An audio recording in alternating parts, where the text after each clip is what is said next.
जय राधा माधव कुंज बिहारी गोपीजन वल्लभ गिरिवरधारी। एवरीबॉडी जय राधा माधव कुंज बिहारी गोपीजन वल्लभ यशोदानंदन व्रज जन रंजन यशोदानंदन व्रज जन रंजन यमुना तीरावनचारी यमुना तीरावनचारी। जय राधा माधव कुंज बिहारी गोपीजन वल्लभ गिरिवरधारी।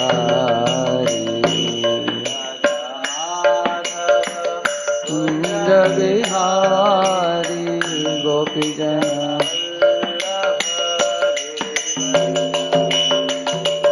हरे कृष्णा कृष्ण कृष्ण हरे हरे हरे राम राम राम हरे हरे। हरे कृष्णा कृष्णा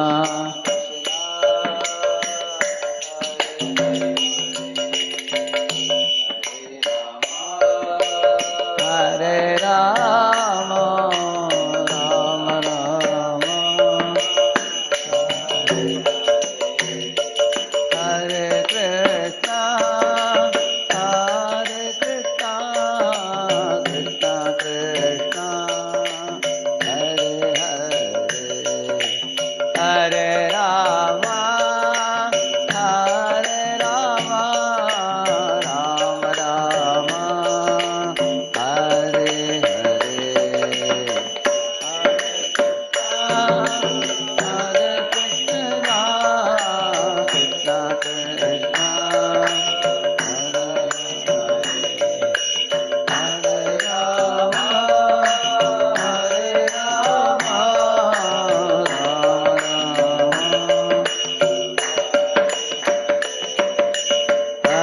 कृष्णा कृष्णा कृष्णा हरे हरे। हरे राम राम हरे हरे। हरे कृष्णा कृष्णा कृष्णा हरे हरे। हरे राम हरे कृष्णा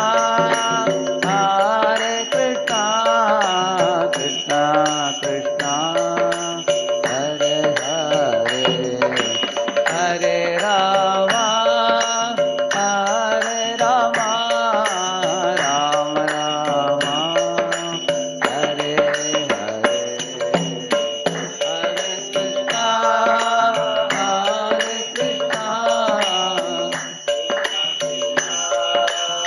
हरे हरे।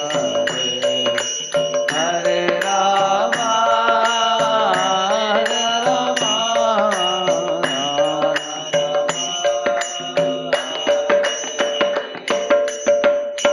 श्री राम दशरथात्मजमप्रमेयम् सीतापतिं रघुकुलान्मय रत्नदीपम् आजानुबाहु अरविन्ददलायताक्षम् निशाचरविनाशकारं नमामि। निशाचरविनाशकारं नमामि। श्री श्री सीताराम लक्ष्मण हनुमान की। रामाय रामभद्राय रामचन्द्राय वेदसे रघुनाथाय नाथाय सीताय पतये नमः। श्री श्री सीताराम लक्ष्मण हनुमान की, श्री रामनवमी महामहोत्सव की, श्री श्री राधा कुंज बिहार श्री श्री गौर निताय की, श्रील प्रभुपाद की, समावेत भक्त वृंद की, कलियुग पावन हरिनाम संकीर्तन की, निताय गौर प्रेमानंदी। ओम अज्ञानतिमिरान्धस्य ज्ञानाञ्जनशलाकया चक्षुरुन्मीलितं येन तस्मै श्रीगुरवे नमः। श्रीचैतन्यमनोभीष्टं स्थापितं येन भूतले स्वयं रूपः कदा मह्यं ददाति स्वपदान्तिकम्। वन्देऽहं श्रीगुरोः श्रीयुतपदकमलं श्रीगुरून् वैष्णवांश्च श्रीरूपं साग्रजातं सहगणरघुनाथान्वितं तं नत्सं सजीवम् साद्वैतं सावधूतं परिजनसहितं कृष्णचैतन्यदेवं श्रीराधा कृष्णपादां सहगणललिता श्रीविशाखान्वितांश्च नमो ॐ विष्णुपादाय कृष्णपृष्ठाय भूतले श्रीमते भक्तिवेदान्तस्वामिनिति नामिने नमस्ते सारस्वते देवे गौरवाणी प्रचारिणे निर्विशेषशून्यवादी पाश्चात्यदेशतारिणे वाञ्छाकल्पतरुभ्यश्च कृपा सिन्धुभ्य एव च पतितानां पावनेभ्यो वैष्णवेभ्यो नमो नमः। जय श्री कृष्ण चैतन्य प्रभु नित्यानंद श्री अद्वैत गदाधर श्रीवासादि गौर भक्त वृंद।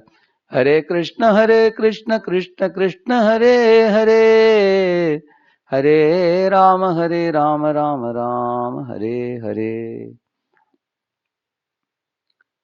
हरे कृष्णा। रामनवमी के महामहोत्सव में आप सब भक्तों को स्वागतम। ये अनेक दिनों का सत्र रखा गया है जिसमें मुझे किष्किंधा कांड और सुंदर कांड ये दोनों दिया गया है रामायण के। मैं किष्किंधा कांड के पहले होने वाले लीलाओं को संक्षिप्त रूप में आपको एक चित्रपट में आपको दिखा देंगे। उसके आगे जब किष्किंधा कांड में हम प्रवेश करेंगे विस्तृत रूप से हम उन लीलाओं का चर्चा करेंगे। भगवान श्री रामचंद्र की दिव्य अवतार रामनवमी के दिन होता है। वो साक्षात कृष्ण ही है, कृष्ण के ही विस्तृत रूप है। जैसे ब्रह्मा जी बताते हैं, रामादि मूर्तिषु कला नियमेन तिष्ठन् नानावतारमकरोत् भुवनेषु किंतु। ऐसे बताते हैं कि रामादि मूर्तिषु कला, राम आदि बता देते हैं। उसका मतलब है राम है, विष्णु है, ये सब विष्णु तत्व के अनेक अवतार हैं। और वो सब गोविंदम आदि पुरुषम तमहम भजामि, गोविंद के ही विस्तरित रूप हैं। लेकिन भगवान कृष्ण में और प्रभु रामचंद्र में क्या फर्क है अगर आप देखेंगे। प्रभु रामचंद्र सीधे खड़े होते हैं, प्रभु भगवान श्री कृष्ण त्रिभंग ललित के रूप में खड़े होते हैं।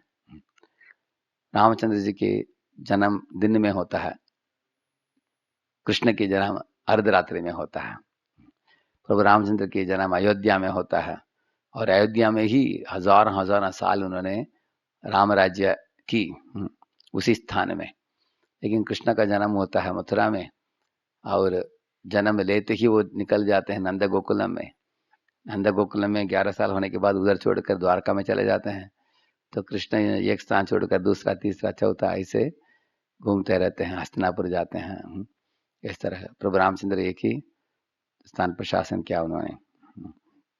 प्रभु रामचंद्र का हरा रंग है उनका शरीर, कृष्ण का नीला रंग है। और प्रभु रामचंद्र ने एक पत्नी व्रत धारण करके सब सारे मनुष्यों को ये सिखाया कि इंसान को इस तरह की एक परिवार के अंदर शांत रहकर अपने कर्तव्यों को निभाना चाहिए, भगवत प्रेम को जगाना चाहिए। मनुष्यों के लिए एक आदर्श उदाहरण प्रस्तुत करने के लिए प्रभु रामचंद्र जी आए। एक बड़े भाई को कैसे होना चाहिए छोटे भाइयों की ओर, एक बेटा को कैसे होना चाहिए, एक पति को कैसे होना चाहिए, एक आदर्श राजा को कैसे होना चाहिए, वो सब सिखाया उन्होंने। और कृष्ण 16,108 रानियों के साथ विवाह करते हैं। वो उनकी लीला करते हैं। इसलिए आप देखेंगे भगवान कृष्ण और प्रभु रामचंद्र में क्या फर्क है। आप देख सकते हैं कि उनको मर्यादा पुरुषोत्तम कहा गया प्रभु रामचंद्र जी को। मनुष्यों के लिए बहुत अच्छा है कि एक आदर्श उदाहरण प्रस्तुत करते हैं, मनुष्यों को कैसे जीना चाहिए इस दुनिया में।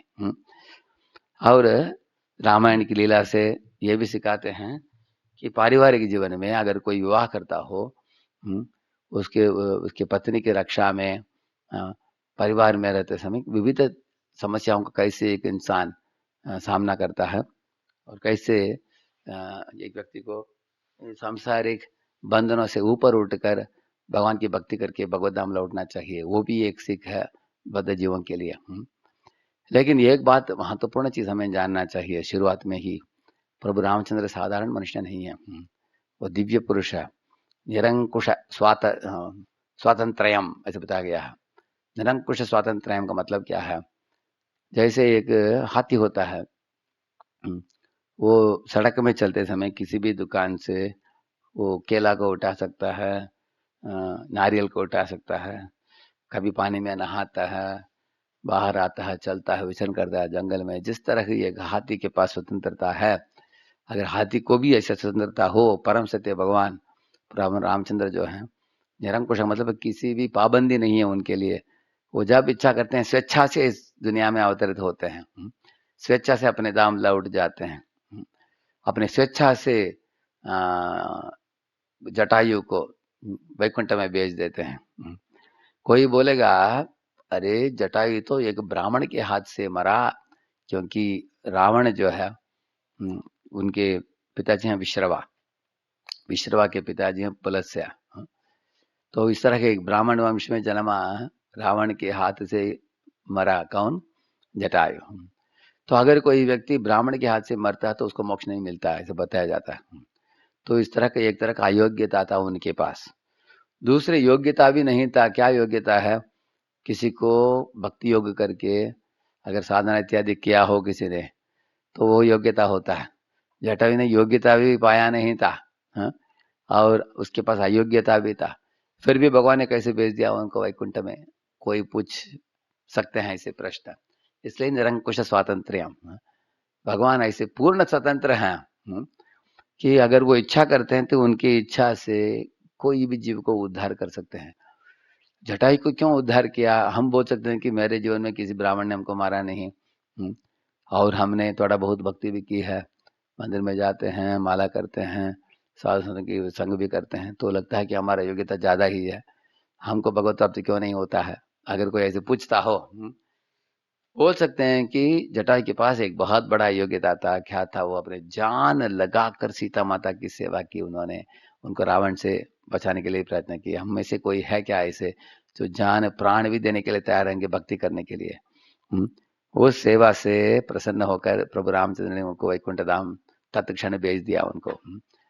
तो इस तरह एक अतिमानुष स्तोत्रम करके एक स्तोत्रम का एक किताब है, जिसमें बताया गया कि कृष्ण ने, प्रभु रामचंद्र जी ने अलग अलग लीलाओं के द्वारा ये बात पुष्टि कर दिया है कि वो साधारण मनुष्य नहीं है, लेकिन परम सत्य है, परम भगवान है। जैसे ये तो ये घटना बता दिया मैंने आपको, जो जटायु मोक्षम। दूसरा है, प्रभु रामचंद्र जी ने समुद्र को बोला, हे समुद्र, मुझे लंका जाना है, अभी पद दो, हम सब जाना चाहते हैं। लेकिन समुद्र शांत रहा, कुछ किया नहीं। तो प्रभु रामचंद्र उत्तेजित हो गए, मेरे बोलने के बावजूद भी सुनता नहीं। अपने उनकी आंखों में लालिमा आ गई, हग बबूले हो गए। उस समय सारे समुद्र के पानी उबलने लगा, उबलने लगा। तब सारे तिमिंगल और मछली और मगरमच्छी और सब तरह के हैं प्राणियां जो थे, सब इतने गर्मी का महसूस किया उन्होंने पानी में। वो सोचे कि हम लोग मरने वाले हैं अभी, ये तो पानी उबल रहा है गर्म गर्मा गर्मा ऐसे। तो समुद्र देवता भागते हुए आया, उनके पांव पकड़ा, बोला कि हे प्रभु, आप तो नर लीला करने के लिए आए हैं दुनिया में, कोई साधारण नर आकर समुद्र को बोलेगा पात्र दो तो कोई दे सकता है क्या? मैंने सोचा आपकी लीला को सहयोग देने के लिए मैंने पत्र नहीं दिया। अगर अभी आप आदेश देंगे स्वामी के रूप में, परम ईश्वर के रूप में, तुरंत मैं पाँव दे दूंगा, पत्र दे दूंगा, क्यों नहीं दूंगा मैं। आप जब अवतरित हुए कृष्ण के रूप में, तब तो यमुना मार्ग देती है कि नहीं? यमुना मार्ग देती, इस तरह मैं भी मार्ग दूंगा। मैं तो आपका ही सेवक हूँ, माफ कर दीजिए मुझे। तब प्रभु रामचंद्र ने मुस्कुराया, माफ कर दिया, उनको बोला कि चिंता मत करो, ऐसे ही मैंने लीला किया, हम सेतु बंध बनाएंगे समुद्र के ऊपर। ऐसे बोले। ये दूसरी घटना है जिससे पता चलता है कि प्रभु रामचंद्र साधारण मनुष्य नहीं है। हम लोग एक टम्बलर को भी, ग्लास को भी हाथ में लेकर ऐसे देखेंगे, उससे उसको उबाल नहीं पाएंगे पानी को। ये प्रभु रामचंद्र जी के चमत्कार है। और तीसरी चमत्कार क्या है, इस दुनिया में किसी ने देखा नहीं कि बहुत बड़ा पुल बंधा जा सकता है पानी के ऊपर। हम देखते हैं कि पानी के ऊपर ब्रिज जो बनाते हैं लोग, उसके लिए पहले खंभों को खड़ा करते हैं, खड़ा करके, बड़े बड़े खंभों को खड़ा करके उसके ऊपर पुल बांधते हैं पानी के ऊपर है। लेकिन ये तो पानी के ऊपर तैरने वाले ऐसे एक पुल बंधा गया, सब पत्थरों में राम नाम लिख कर डाला गया और सब पत्थर जैसे कि वैसे रहे। और इतने वानर सेना प्रभु राम लक्ष्मण के साथ जा सके, ये भगवान की चमत्कार है। इस तरह पंचवटी में प्रभु रामचंद्र जी ने जब पार्वती माता ने परीक्षा ली उनको, उस समय उन्होंने ऐसे एक घटना दिखाया, अद्भुत घटना घटी उधर।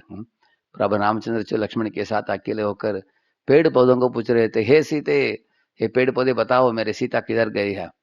किरणों को पूछा उन्होंने, चंद्रमा को पूछा, आकाश को पूछा, नदियों को पूछा, उन्होंने झरनों को पूछा। पूछ रहे थे कि देखा क्या आप में से किसी ने मेरे सीते को। ऐसे ऐसे रो रहे थे, विलाप कर रहे थे। लेकिन जब पार्वती माता ने सोचा कि ये कौन है रोने वाला राजकुमार, तो उनको शांत करने के लिए अपने आप को सीता के रूप में परिवर्तित करके पार्वती आ पहुंची उधर। लेकिन प्रभु रामचंद्र तुरंत पहचान लिया कि ये सीता नहीं है, ये पार्वती है। तो दंडवत प्रणाम करके बोला कि पार्वती माता अब अकेले किधर जा रहे हो, शिव जी किधर है, ऐसे पूछा उनको। शर्म आ गया उनको, बैठ कर अपने सर को अपने हाथ के ऊपर रखकर शर्म के साथ उसको ऊपर सर उठाकर देखने के लिए भी शर्म आया पार्वती को। उन्होंने पहचान लिया करके उस समय भगवान ने उनको पट्टाभिषेक का दर्शन दिखाया, सीता राम लक्ष्मण हनुमान भरत शत्रुघ्न का। तो वो देख कर पार्वती माता को बड़ा आश्चर्य हुआ, ये तो सीता इधर ही बैठी है निकट, क्यों रो रहे थे ऐसे। कुछ समय बीतने के बाद वो घटना अब प्रकट हो गया, वापस प्रभु रामचंद्र रो रहे थे। मैं क्यों आपको ये बता रहा हूँ, प्रभु रामचंद्र जी को हमें साधारण मनुष्य नहीं समझ बैठना चाहिए। ये साक्षात परम सत्य है, भगवान है, षडेश्वरीय पूर्ण भगवान है, अनेक गुणादिशयों से सुशोभित है, सर्वगुण संपन्न है, सर्व मंगल प्रदान करने वाले होते हैं। इनके श्री चरणों की धूली पड़कर मिथिलापुरी के सीमा में एक पत्थर से भी एक सुंदर नारी निकली, अहिल्या करके है, क्योंकि वो पावन तो धूली थी इनके पांव से, उससे पवित्र होकर वो अहिल्या को पुनर्जीवित हो पाई वो। तो इसलिए हम ऐसे प्रभु रामचंद्र जी की लीलाओं में आज हम प्रवेश कर रहे हैं। इन लीलाओं को सुनने से, समझने से क्या लाभ होगा हमको, लोग पूछते हैं। ये कथा को सुनने से, देखिए भगवान इस दुनिया में अवतरित होकर विचरण करते हैं, अलग अलग लीलाओं को करते हैं। जिन लीला स्थलियों में भगवान ने लीला की है, अगर हम उधर जा पहुंचते हैं, वो मंगलमय स्थान है, पवित्र स्थान है, पवित्र नदियां बह रही है उधर, और वो पवित्र स्थान है। जैसे नासिक है, रामकुंड है उधर, ऐसे किष्किंधा है, इस तरह चित्रकूट है, इस तरह के स्थानों में हम उन स्थानों में जाकर आज भी वो वाइब्रेशंस हैं, उस स्थानों में दिव्यता है। हम लोग उधर लीला का चर्चा कर सकते हैं। अगर हम लोग उधर जा नहीं पहुंच पाते हैं, इधर ही हमारे ही मंदिर में बैठकर उन लीलाओं का हम चर्चा करेंगे, हमारे चित्त शुद्ध हो जाएगा, उससे मंगलमय बन जाएगा। और सब तरह के अवगुण मिट जाएंगे, और भगवान के लिए प्रेम भक्ति जग जाएगा हृदय में, और भगवान के लीलाओं में हमारे मन आविष्ट हो जाएगा। और इस तरह के हमारे चित्त भगवान के मन भगवान की लीलाओं में जो आविष्ट चित्त है, उस आविष्ट चित्त के साथ भगवत स्मरण करते हुए जो जीव शरीर छोड़ता है, वो भगवान के धाम में प्राप्त करके इसी तरह के लीलाओं में वो भी भाग लेगा, वो नित्य लीला में। हाँ, इस दुनिया में जा आकर भगवान जब लीला करते हैं उसको नैमित्तिक लीला बोलते हैं। जब उधर करते हैं अपने धाम में उसको नित्य लीला बोलते हैं। हम नैमित्तिक लीला को सुनकर नित्य लीला में हम प्रवेश कर सकते हैं। तो इसलिए इन लीलाओं को हमें ध्यान पूर्वक सुनना चाहिए, क्योंकि इस दुनिया में अनेक जीव आता है, जन्म लेता है, मरता है, निकल जाता है। 84 लाख योनियों में सब जीव घूमते रहते हैं इस दुनिया में। तो उनके कार्यकलापों में कुछ मजा नहीं है, कुछ पवित्रता नहीं है। सब अनेक अवगुण हैं और पतित जीव हैं, साधारण जीव। उनको बुढ़ापा होता है, व्याधि होता है, झगड़ा होता है, काम क्रोध लोभ इत्यादि विकार होते हैं। इसलिए उनके कार्यकलाप में कुछ शक्ति नहीं है शुद्धिकरण करने के लिए साधारण जीवों की। लेकिन इसके एकदम विरुद्ध भगवान की लीलाएं जो हैं, भगवान प्रभु रामचंद्र जी की लीलाएं जो हैं, उनके हर चीज, उनकी रूप दिव्य है, उनके नाम दिव्य है, उनके लीला दिव्य है। जिस स्थान में वो अपने पांव पड़ता है उनका, वो भी स्थान भी दिव्य है। इसलिए हम ऐसे वाल्मीकि रामायण से हम आज कुछ लीलाओं का विवरण करेंगे। हम उन लीलाओं को सुनते सुनते प्रभु रामचंद्र की हम स्मृति को बढ़ाएंगे। हम कैन शो दिस। हाँ, इधर अभी हम चालू कर रहे हैं। इधर से 4 भाई की विवाह होता है इधर। आप लोग जानते हैं प्रभु रामचंद्र जी की पट्टाभिषेक जो होने वाला था, तब मंत्र आकर कैकेयी को कैकेयी के हृदय में ऐसे ईर्ष्या को पैदा किया, ये बात बोलकर कि दशरथ अगर राम को राजा बनेगा तो कौशल्या बहुत प्रिय रानी बन जाएगी और तुम दासी जैसे हो जाओगी। इस तरह उनके हृदय में ईर्ष्या को पैदा करके 2 वरदान मांगने के लिए बोला दशरथ से। वरदान मांगकर दशरथ दुखित हो गया। कैकेयी ने वरदान मांगा, 1 वर्ष से वनवास के लिए भेजो राम को, दूसरे वर्ष से भरत राजा बन सके। तो अभी दशरथ देख रहे हैं प्रभु रामचंद्र जी, सीता, लक्ष्मण अभी वनवास 14 साल करने के लिए ये तैयारी हो रहा है। सब अयोध्यावासी रो रहे हैं, कोई छोड़ नहीं पा रहा है उनको। तो ये वन में सीता, राम, सीता, लक्ष्मण, भरत आकर नमस्कार कर रहा है प्रभु रामचंद्र जी को, उनको बुला रहा है अयोध्यावासियों के साथ आकर।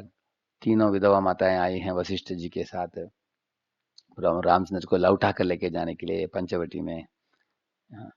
इधर एक्चुअली आप देखेंगे रामायण में इन लीलाओं को बताने के लिए समय लगेगा। भरत और रामचंद्र जी की मिलाप, दोनों की मिलाप जो है, ये बहुत अद्भुत लीला है। प्रभु राम ने बोला भरत को तुम राजा बनो, भरत ने बोला राम को आप ही राजा बनिए, आपको लेके जाने के लिए आए हैं हम लोग, मैं वनवास करूंगा आपके स्थान में, ऐसे भरत बोला। और जब भरत को प्रभु रामचंद्र आदेश दे रहे हैं कि भरत अगर तुम मुझे असली रूप में प्रेम करते हो तो तुम जरूर जाकर मेरे आदेश को पालन करो। तो भरत जाकर प्रभु रामचंद्र जी के पादुका को सिंहासन में रख कर रोज पूजा करता है। प्रभु रामचंद्र जी जैसे ही उसको ट्रीटमेंट देता है वो। बाद में ये नासिक में होता है, पंचवटी में होता है ये, जब शूर्पणखा आती है। पहले तो प्रभु रामचंद्र जी और लक्ष्मण खेल कूद के मूड में, प्रभु रामचंद्र बोलते हैं मेरे सीता है, मेरे लिए सीता, लेकिन लक्ष्मण ने अकेला है, तुम मुझसे विवाह करो बोलते हैं। तो लक्ष्मण के पास जाती है, लक्ष्मण बोलते हैं नहीं नहीं, मैं प्रभु रामचंद्र का सेवक हूँ, सीताराम की सेवा के लिए मैं अकेला आया हूँ, मैं किसी स्त्री के साथ विवाह नहीं करूंगा बोलते हैं। तो वापिस चली जाती है रामचंद्र जी के पास। इस तरह बाद में वो ईर्ष्या करती है सीता माता से। तो उस समय प्रभु रामचंद्र जी बोलते हैं यही अभी सीता की ओर देख रही है उसको मारने के लिए, अभी इसको दंड देकर भगा दो। तो नाक काट देते हैं और शूर्पणखा भाग जाती है उधर से। आगे जाकर रावण के आयोजन से ये एक हिरण, सुनहरा हिरण आता है उधर, सीता आकर्षित हो जाती है, उसको हिरण चाहिए। रामचंद्र जी को भेज दिया हिरण के पीछे। तो प्रभु राम जी चले जाते हैं, लक्ष्मण को भी भेज देती है। उस समय रावण आता है, एक वेशभूष बदल कर एक अच्छे सन्यासी के वेश में आता है। क्यों? क्योंकि सीता को धोखा देकर उसको लेके जाने के लिए। सीता तो वृद्ध सेविका बोलते हैं उसको। ऐसे महान संत पुरुषों की सेवा करने के लिए बहुत आनंद आता है। उनको फल इत्यादि इकट्ठित करके लेके आती है देने के लिए, लेकिन रावण बहुत दूरता व्यवहार किया उन्होंने। उन्होंने सीता सीता सीता को, जैसे आप देखते हैं, पुष्प का विमान में पकड़ कर लेके जाते समय जटायु आता है रोकने के लिए। बड़ा घमासान युद्ध होता है, उसमें जटायु के दोनों पंखों को काट देता है रावण। तो उसके बाद इधर प्रभु रामचंद्र जी विलाप कर रहे हैं, रो रहे हैं, हे सीते हे सीते हे सीते, ऐसे करते हुए जंगल में। तब मार्ग में प्राप्त होता है जटायु। जटायु की स्थिति देखकर प्रभु रामचंद्र उनको अपने पिता के रूप में मानते हैं, क्योंकि जटायु दशरथ के बहुत प्रिय मित्र हैं। तो सीता के लिए अपने जान खोने के लिए भी तैयार थे जटायु। तब प्रभु रामचंद्र उनको आशीर्वाद देते हैं, वैकुंठ भेज देते हैं। शबरी के आश्रम में भी शबरी के आश्रम में भी राम लक्ष्मण जाकर शबरी के चके हुए फल को खाकर, प्रेम से दिया हुआ फल को खाया भगवान ने। अभी हम किष्किंधा कांड में प्रवेश कर रहे हैं इधर से। अभी इधर भी आप देख रहे हैं किष्किंधा में क्या हो रहा है। सुग्रीव जो था, छोटा भाई था वाली के, और वो आगे कथा आएगा उसके बारे में। किष्किंधा में ऋषिमुख पर्वत, उस स्थान में मातंग ऋषि का एक आश्रम है। उस स्थान में वो रहता था सुग्रीव, चुपके चुपके गुफाओं में उधर रहता था वो।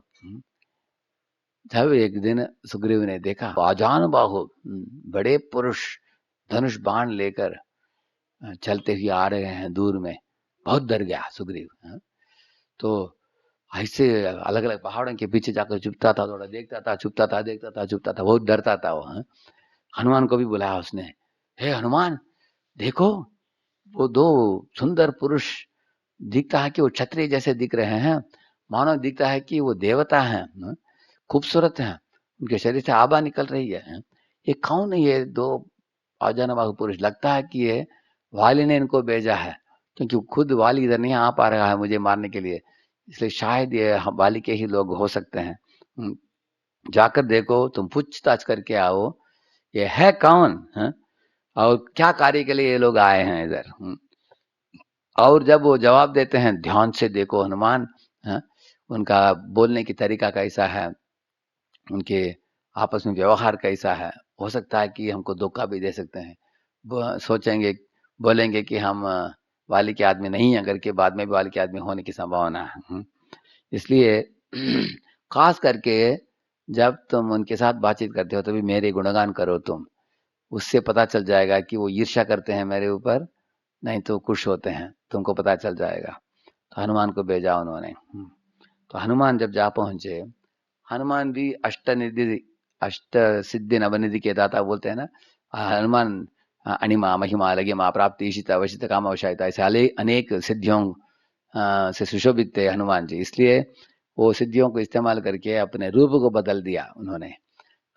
रूप बदल कर एक ब्राह्मण के रूप में, जैसे आप चित्र में देखते हैं अभी, राम एक ब्राह्मण का रूप धारण करके जहाँ पहुंचे और जाकर दंडवत प्रणाम किया राम लक्ष्मण को, और उनके सुंदर रूप का वर्णन किया उन्होंने। आप दोनों चंद्र और सूर्य जैसे हो, चंद्र और सूर्य अगर साथ में उदय हुआ हो तो कितना सुंदर होता, और देखने में लगते हो कि आप बहुत बड़े क्षत्रिय हो, बलशाली हो, आप देवता जैसे दिखते हो। और हम इसको पूछने के लिए आए हैं कि आप कौन हो, आप किधर से आए हो। मैं अपना परिचय दे देता हूँ। मैं अंजनी पुत्र हूँ, वायु पुत्र हूँ, मैं सुग्रीव का सचिव हूँ, मैं इधर ही हम लोग रहते हैं, और हम आपके बारे में थोड़ा पूछताछ करने के लिए आए हैं, आप अपना परिचय दे दीजिए, ऐसे हनुमान ने उनको बोला। प्रभु रामचंद्र हनुमान जी की बात सुनकर बहुत प्रसन्न हुए। लक्ष्मण को उन्होंने बोला कि ये जो व्यक्ति आया है, ये साधारण व्यक्ति नहीं है, ये बहुत अच्छे तरीके से व्याकरण पढ़ा है, क्योंकि इसके शब्द जो हैं इसमें इतना मधुरिमा है, और इसके इतना स्पष्टता है, इतना बुद्धिमत्ता है, विवेक बुद्धि है इसके अंदर। तो उन्होंने बोला कि ये जरूर अच्छा आदमी होगा, ये व्यक्ति है। तुम इसको जवाब दो कि हम ढूंढते हुए आए हैं सुग्रीव को, क्योंकि कबंध करके एक असुर को उन्होंने पहले वध किया था। कबंध ने बोला था कि आप आगे जाकर सुग्रीव के साथ मैत्री जोड़ लो, आपको लाभ होगा। ऐसे कबंध ने उनको सुझाव दी थी। तो इसलिए हम लोग आए हैं, हम सुग्रीव को के साथ मैत्री जोड़ने के लिए आए हैं, ऐसे बोलो करके प्रभु रामचंद्र जी ने लक्ष्मण को बोला। तो लक्ष्मण पूरा समझा दिया उनको। तब तुरंत हनुमान को पता चल गया कि ये मेरे ही प्रभु हैं, प्रभु रामचंद्र जी। आप इधर देखते हैं, देखिए हनुमान तुरंत अपना रूप प्रकट करता है, रामचंद्र जी के पाँव में पड़ता है और भगवान उठाते हैं उनको। देखिए हनुमानी वेशभूष बदल कर क्यों आया था, वो सुग्रीव का विनती था उसको, तुम अपना असली रूप मत दिखाओ, हम पहले चुपके से हम पूछताछ कर लेंगे उनको। इसलिए प्रभु रामचंद्र आने वाले 4 महीना हनुमान को दर्शन नहीं दिया, क्योंकि वो वेशभूष बदल कर आया था। इससे हम क्या सीखते हैं, प्रभु के सामने जाते समय हम लोग अपने हृदय को खोल कर शरण जाना चाहिए, निरपराध भावना के साथ जाना चाहिए, निष्कपट भावना के साथ जाना चाहिए। ऐसे कुछ नकली वेशभूष पहनकर उनके सामने जाने की जरूरत नहीं है। हम सीधा साधा होना चाहिए, सरल होना चाहिए। सरल तरीके से हृदय के साथ हम भक्ति करेंगे, प्रभु आसानी से प्राप्त हो जाएंगे। तो हनुमान की आंखों में आंसू आ गया कि मेरे प्रभु रामचंद्र जी मिल गए मुझे, बहुत खुश हो गया वो। तो बोला कि मैं आप दोनों को साथ में लेके जाऊंगा सुग्रीव के पास अभी। जैसे आप देखते हैं दोनों अपने कंधे को यूं ऊपर उठाकर हनुमान जी लेके गए उनको सुग्रीव के पास। सुग्रीव के पास लेके जाकर हनुमान ने एक यज्ञ कुंड में आग जलाया और राम और सुग्रीव के बीच में मैत्री जोड़ने के लिए जो भी मंत्रों का उच्चारण होता है इत्यादि करके दोनों अग्निवलम करते हैं। इस तरह मैत्री जुड़ता है। देखिए वैदिक संस्कृति में मैत्री जोड़ने के लिए भी इस तरह का याग इत्यादि किया जाता है, और एक बार मैत्री जुड़ गया दोनों विश्वास पात्र होते हैं एक दूसरे के ऊपर। तो ये होने के बाद प्रभु रामचंद्र ने बोला सुग्रीव को, सुग्रीव मैं तो तुम्हारा मित्र बन गया हूं, तो तुम्हारे लिए मुझे कुछ सेवा देना चाहिए, तुम ही बताओ क्या मैं सेवा दूं तुमको। ऐसे उन्होंने पूछा उनको। The fruit of friendship is service, what service can I do for you, ऐसे पूछा उन्होंने। इस दुनिया में हम लोग सोचते हैं कि उसके साथ मैत्री जोड़ लो कुछ काम में आएगा, ऐसे लोग सोचते हैं, लेकिन इधर प्रभु रामचंद्र जी ने मैत्री जोड़ा सेवा देने के लिए, सेवा लेने के लिए नहीं है। ये इस तरह का दिव्य मैत्री है। तो सुग्रीव ने बोला कि मैं आपको बताऊंगा मैं क्यों आप दोनों को देखकर डर रहा था, मैं आपको बता देता हूँ। तो पूरा कथा उनको लंबी कथा बताया, संक्षिप्त रूप में आपको बताऊंगा मैं। माया दानव करके एक बड़ा असुर के बारे में आपने सुना होगा। कृष्ण लीला में भी हम सुनते हैं, पांडवों के लिए उन्होंने एक महल बनाया था, कांडप्रस्थ में रहता था वो। उस माया दानव के 3 बच्चे थे, मंडोदरी एक थी और उनके 2 भाई थे, उनका नाम था दुंदुबी और दूसरा का नाम था माया। ऐसे 3 लोग थे, माया और दुंदुबी भाई भाई हैं और मंडोदरी उनके बहन है। तो एक ही परिवार है। और आप इधर कथा उन्होंने बताया कि ये जो दुंदुबी नाम का बहुत बड़ा भैंस था, भैंस जैसे बड़ा प्राणी था, असुर था वो इतना बड़ा शक्तिशाली था, वो एक समुद्र के सामने जाकर समुद्र को हुंकार किया उसने, हे आ जाओ मेरे साथ युद्ध करो। तो समुद्र देवता भी डर गया उसको सुनकर, बोला कि नहीं नहीं अभी मैं युद्ध करने के मूड में नहीं हूँ, अगर आपको युद्ध करना हो तो आपके लिए बलशाली कौन हो सकता है? मेरु पर्वत हो सकता है, मेरु के साथ कीजिए। तो मेरु के पास गया वो। तो मेरु पर्वत भी डर गया इसको देखकर, हिमवान जो है। वो आकर बोला कि नहीं नहीं, मानते हैं कि आप बहुत बड़े महान हैं, हम आपके साथ युद्ध करने के लिए योग्य नहीं है।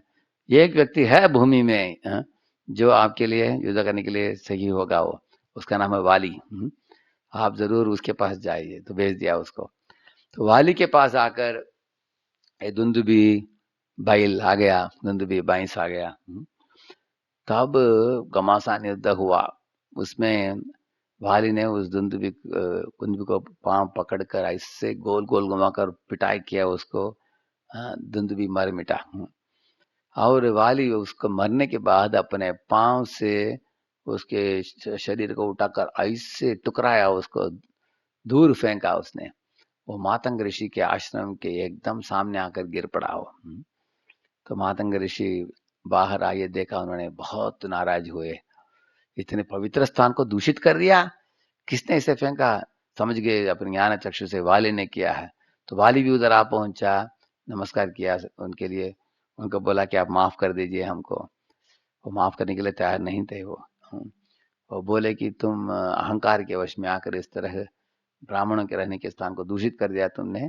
मैं तुमको शाप देता हूँ कि इस एरिया में, इस बस्ती में तुम आओगे, ऋषिमुख पर्वत के बस्ती में तुम आओगे तो तुम्हारा सर चूर चूर हो जाएगा, इधर कभी मत आना तुम। वो बार बार विनती किया वाली, वो बोले नहीं नहीं, निकल जाओ। तो वाली समझ गया कि उस स्थान में जाना नहीं है, वो वर्जित स्थान है हमको। ऐसे अभी बोला सुग्रीव ने, देखिए ये जो धुंध भी जो मैंने बोला, उसका हड्डी इधर है। इतना बड़ा हड्डी बचा है। आप देख रहे हैं बहुत बड़ा पहाड़ जैसा था वो। ये हड्डी है। तो ये एक कहानी बोला उसने दुंदुबी के बारे में। और एक चीज बोला सुग्रीव ने, मैं क्यों इस इधर वनवास कर रहा हूँ, अभी जंगल में रहता हूँ। उनके बीच में और वाली के बीच में जो घटना घटी, उसके बारे में भी सुग्रीव ने बताया उनको। बोला कि वाली तो राजा था, मैं उसका छोटे भाई था। एक दिन दुंदुबी की भाई जो है माया, वो उसको भी वाली के साथ क्रोध था। वाली के साथ झगड़ा करना था। एक दिन माया और वाली के बीच में बड़ा युद्ध हुआ था, मैं भी देख रहा था उस युद्ध को। दोनों झगड़ा करते करते करते एक गुफा के अंदर प्रवेश किया। तो गुफा गुफा के अंदर प्रवेश करते समय बहुत बड़ा आवाज आया, अंदर से चिल्लाहट का आवाज आया और खून बह रहा था बाहर। और वो मैंने सोचा कि लगता है कि मेरे भाई को मार दिया इसने, माया ने मार दिया करके मैं एक बहुत बड़ा पत्थर लेकर बंद कर दिया उस गुफा को, ताकि माया बाहर नहीं आ पाएगा, बाहर आएगा तो मुझे भी मारेगा ना। इस तरह सोचकर मैंने बंद करके रोते हुए वापस लौटा। कुछ दिन बीत गए ऐसे। तो मंत्री लोग आए, बोले कि अभी आपको ही शासन करना पड़ेगा, आपके भाई तो गुजर गए, आप कृपया आप ले लीजिए। तो उनके विनती से मैंने शासन किया। एक दिन अचानक देखा वाली मरा नहीं था, माया मरा था। क्योंकि माया उस गुफा के अंदर दूर दूर भाग रहा था, तो वाली को उधर बहुत समय के लिए अंदर भागकर उसको ढूंढना पड़ा, वो अंधेरे गुफा के अंदर। बाद में पकड़कर माया को मार दिया उसने, वाली ने। अभी वाली मारने के बाद देखा कि किसी ने बंद कर दिया, मेरे भाई बाहर खड़ा था, मैं बंद कर दिया मुझे मारने के लिए। तो बाहर आते ही वाली नाराज होकर झगड़ा करने के लिए आया अपने भाई के साथ। भाई ने सही समझा है उसको, सुनो भैया, मुझे राजा बनना नहीं है कभी भी, हमको मालूम नहीं था कि तुम मरे नहीं हो, तुम जिंदा हो, मुझे पता नहीं था। लेकिन वो सुनने के लिए तैयार नहीं था वो। वाली उसको पिटाई करने लगा, मारने लगा, भगाया। तो सुग्रीव को सारे कोने कोने में इस ब्रह्मांड में भागना पड़ा उनको। भाग भाग कर अपनी जान बचाने के लिए अंत में ऋषिमुख पर्वत में आ पहुंचे वो। तब वाली सुग्रीव के धर्मपत्नी जो है रूमा, उसको उठा लिया, अपने पास ले लिया। उसकी पत्नी तो थी पहले तारा, तारा के साथ रूमा को भी ले लिया उसने, सुग्रीव की पत्नी को भी। अभी सुग्रीव की पत्नी खो बैठे वो। अभी अपने किष्किंधा जो घर है, महल है, उधर रह नहीं पाए, जंगल में रहने लगे। अकेले रहने लगे मातंग ऋषि के उस आश्रम के निकट। और चुप चुप कर हनुमान के साथ रहने लगे। ये डर के मारे कोई भी वाली भेजेगा, खुद नहीं मारेगा मुझे, लेकिन किसी को भेज कर मारेगा मुझे ऐसे। तो था भी इसने बोला कि प्रभु रामचंद्र को बोला, देखिए ये मेरी स्थिति है, अभी बाली समझता नहीं है, मेरे पत्नी को भी ले लिया, अभी मेरी इच्छा है कि वाली को दमन करके मेरे पत्नी को वापस लौटाऊं, लेकिन मैं कर नहीं पाऊंगा, इसके लिए आपकी मदद चाहिए मुझे। लेकिन मुझे शंका हो रहा है, क्या आप वाली को मार पाएंगे आप? बड़ा बलशाली है। तब उसने बोला कि वाली दिन में 3 स्थान में जाता है गायत्री करने के लिए, उत्तर, पश्चिम, पूरब, दक्षिण ऐसे जाता है अलग अलग धामों में गायत्री करने के लिए। एक दिन रावण वाली की महत्वता जानकर आया था किष्किंधा में वाली को मारने के लिए। सोचा कि बड़ा बड़ा बलशाली व्यक्ति है, पीछे जाकर मारूंगा, उसकी पूंछ पकड़ कर मारने के लिए पूंछ पकड़ा, लेकिन पूंछ में बंधा गया वो। वाली ने बांध लिया और अलग अलग स्थानों में गायत्री करके शाम को आने के बाद रावण को बोला, उन्होंने देखा रावण को सामने लाया, ये कौन है 10 सर वाला? ऐसे तो उनको एक जैसे गुड़िया को लटकाते हैं ना बच्चों के लिए पलना में, ऐसा लटकाया अंगद के लिए। बाद में रावण समझ लाया कि बड़ा बलशाली, इसके साथ झगड़ा करना अच्छा नहीं, मैत्री जोड़ लिया उसने।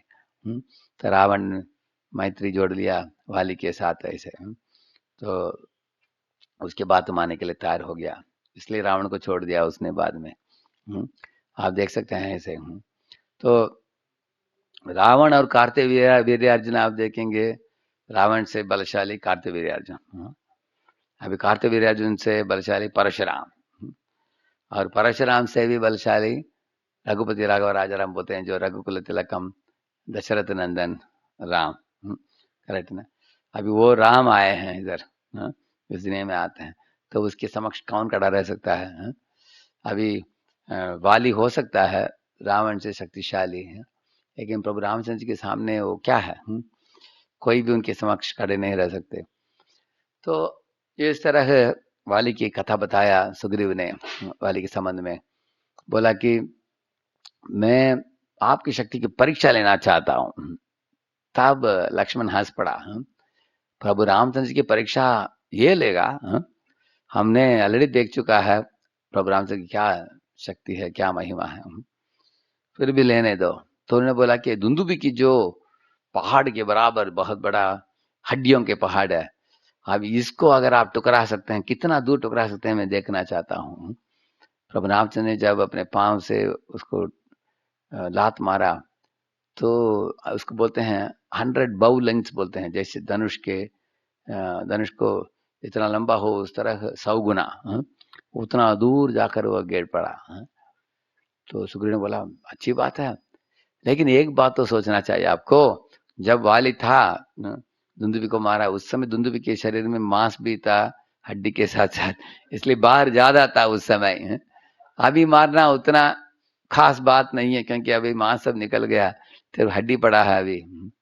इसलिए मुझे और भी शंका हो रहा है, और एक परीक्षा लेने की मन कर रहा है, ऐसे बोला। लक्ष्मण वापस हंस पड़ा, अरे कितने परीक्षा लेगा ये, इस दुनिया में प्रभु राम से परीक्षा कोई नहीं ले सकता। अभी सीता के विवाह में प्रभु रामचंद्र जी ने धनुष को तोड़ा था ना, कोई तोड़ पाया क्या? तो वो टेस्ट तो हो गया ना, इतना बड़ा टेस्ट, अभी और टेस्ट की क्या जरूरत है? अभी प्रभु रामचंद्र ने जी कहा तुमको और एक परीक्षा लेना है क्या? ठीक है, इस बार मैं ऐसे परीक्षा पास करूंगा, तुम तीसरी परीक्षा नहीं लोगे मेरा। ऐसे सोचे राम ने, बताओ क्या करना है बताओ। तभी उसने एक साल का पेड़ दिखाया, उसने बोला कि वाली जो है, अगर ये एक धनुष बाण लेकर धनुष चलाता था, तो पेड़ को छेद कर वो धनुष दूसरी पक्ष पर साइड से आता था, ऐसे इतना शक्तिशाली था। रामचंद्र ने बोला कि चिंता नहीं, मैं दिखाता हूँ, देखो। एक धनुष बाण लेकर चलाया उन्होंने, 7 पेड़ों को तोड़ा, तोड़कर भूमि को भी छेदा, और छेद कर बाद में पाताल तक जाकर वापस आकर पवित्र नदी में डुबकी लगाकर उसके बाद इधर अपने उनके तरकश में जाकर बैठ गया बाण। ये देखकर सुग्रीव बोला कि ये तो चमत्कार है, हाँ? कोई नहीं कर सकता। अभी मुझे विश्वास हो गया कि आप जरूर वाली के साथ वाली को वध कर पाएंगे आप, हाँ? ऐसे बोलकर, हाँ, बताओ, आप बताइए कैसे हमें करना चाहिए, क्या करना चाहिए। तो रामचंद्र ने बोला कि तुम वाली को ललकारो, हाँ, और युद्ध के लिए आएगा वो, तब दोनों युद्ध करते हैं। मैं एक तीर चलाऊंगा और वाली को मार दूंगा और तुमको राजा बना दूंगा। मान लिया सुग्रीव ने। दोनों के बीच में घमासान युद्ध हुआ। अभी दिखाएंगे पिक्चर आपको, हाँ? हाँ, इधर देख रहे हैं आप, वाली और सुग्रीव के बीच में बड़ा युद्ध हो रहा है अभी। लेकिन प्रभु रामचंद्र जी ने बाण नहीं चलाया। सुग्रीव को अ, सुग्रीव सुग्रीव को बहुत लात खाना पड़ा, लाफा खाना पड़ा, मार खाना पड़ा बहुत, खून भी बहने लगा। हम्म, वाली ने चिल्लाया, उसको बोला,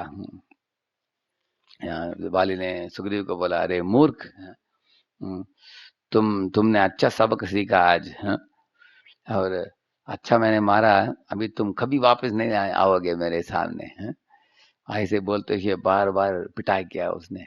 सुग्रीव को बड़ा आश्चर्य हुआ, प्रभु रामचंद्र ने वचनबद्ध नहीं रहे, तो निकल कर भागने भागने लगा दूर। वापिस लौट आने के बाद प्रभु रामचंद्र को मिलकर बोला कि मैंने सोचा कि आप वचनबद्ध रहेंगे, आपने बोला मुझे किया नहीं, देखिए मेरा शरीर का बुरा हाल देखिए, क्यों आपने ऐसा नहीं किया, बताइए कारण क्या है। तो प्रभु रामचंद्र जी बोले, देखो सुग्रीव, तुम और तुम्हारे भाई दोनों एक समान दिखते हो, मुझे पता नहीं चला सुग्रीव कौन है, वाली कौन है। तो इसलिए कल तुम जाते समय कुछ ऐसे लक्षण, अनोखा लक्षण हो तुम्हारे शरीर में, जिसको देखकर मैं समझ पाऊंगा कि ये सुग्रीव है, तो तुमको छोड़कर मैं उसको वध करूंगा। तो अगले दिन जाने के पहले लक्ष्मण के पास गए, सुग्रीव, लक्ष्मण ने उनको एक हार पहनाया।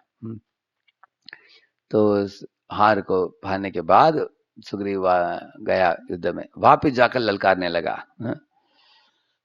आ जाओ आ जाओ भाई, अभी लड़ाई करेंगे, बाहर निकलो, तो तब वाली उत्तेजित हो गया, जाने के लिए तैयार हुआ। उसकी पत्नी तारा ने बोला, मत जाइए मत जाइए, देखिए अभी कल आपने उसको जोरदार मार कर भगाया आपने, अभी पुकार रहा है का मतलब क्या है, किसी के साथ मैत्री जुड़ा होगा उसका। आपका बेटा जो है अंगद, उसने जासूसों के द्वारा सुन लिया है कि एक राम लक्ष्मण आए हैं जंगल में, वो साक्षात विष्णु का ही अवतार है, विष्णु से अभिन्न है, उनके पास ऐसा शक्ति है, उनके साथ मैत्री जुड़ लिया है सुग्रीव ने, इसलिए मुझे डर है कि अगर आप जाओगे आज तो वो लोग आपको मार देंगे। वाली बोला, नहीं नहीं, रामचंद्र जी तो बहुत बड़ा एक आदर्श राजा है, सूर्य वंश के राजा है, मुझे उनके साथ कुछ लेना देना नहीं है, उनके साथ कुछ झगड़ा नहीं, झगड़ा तो मेरे भाई के साथ है, इसलिए मैं जरूर जाऊंगा, ऐसे बोलकर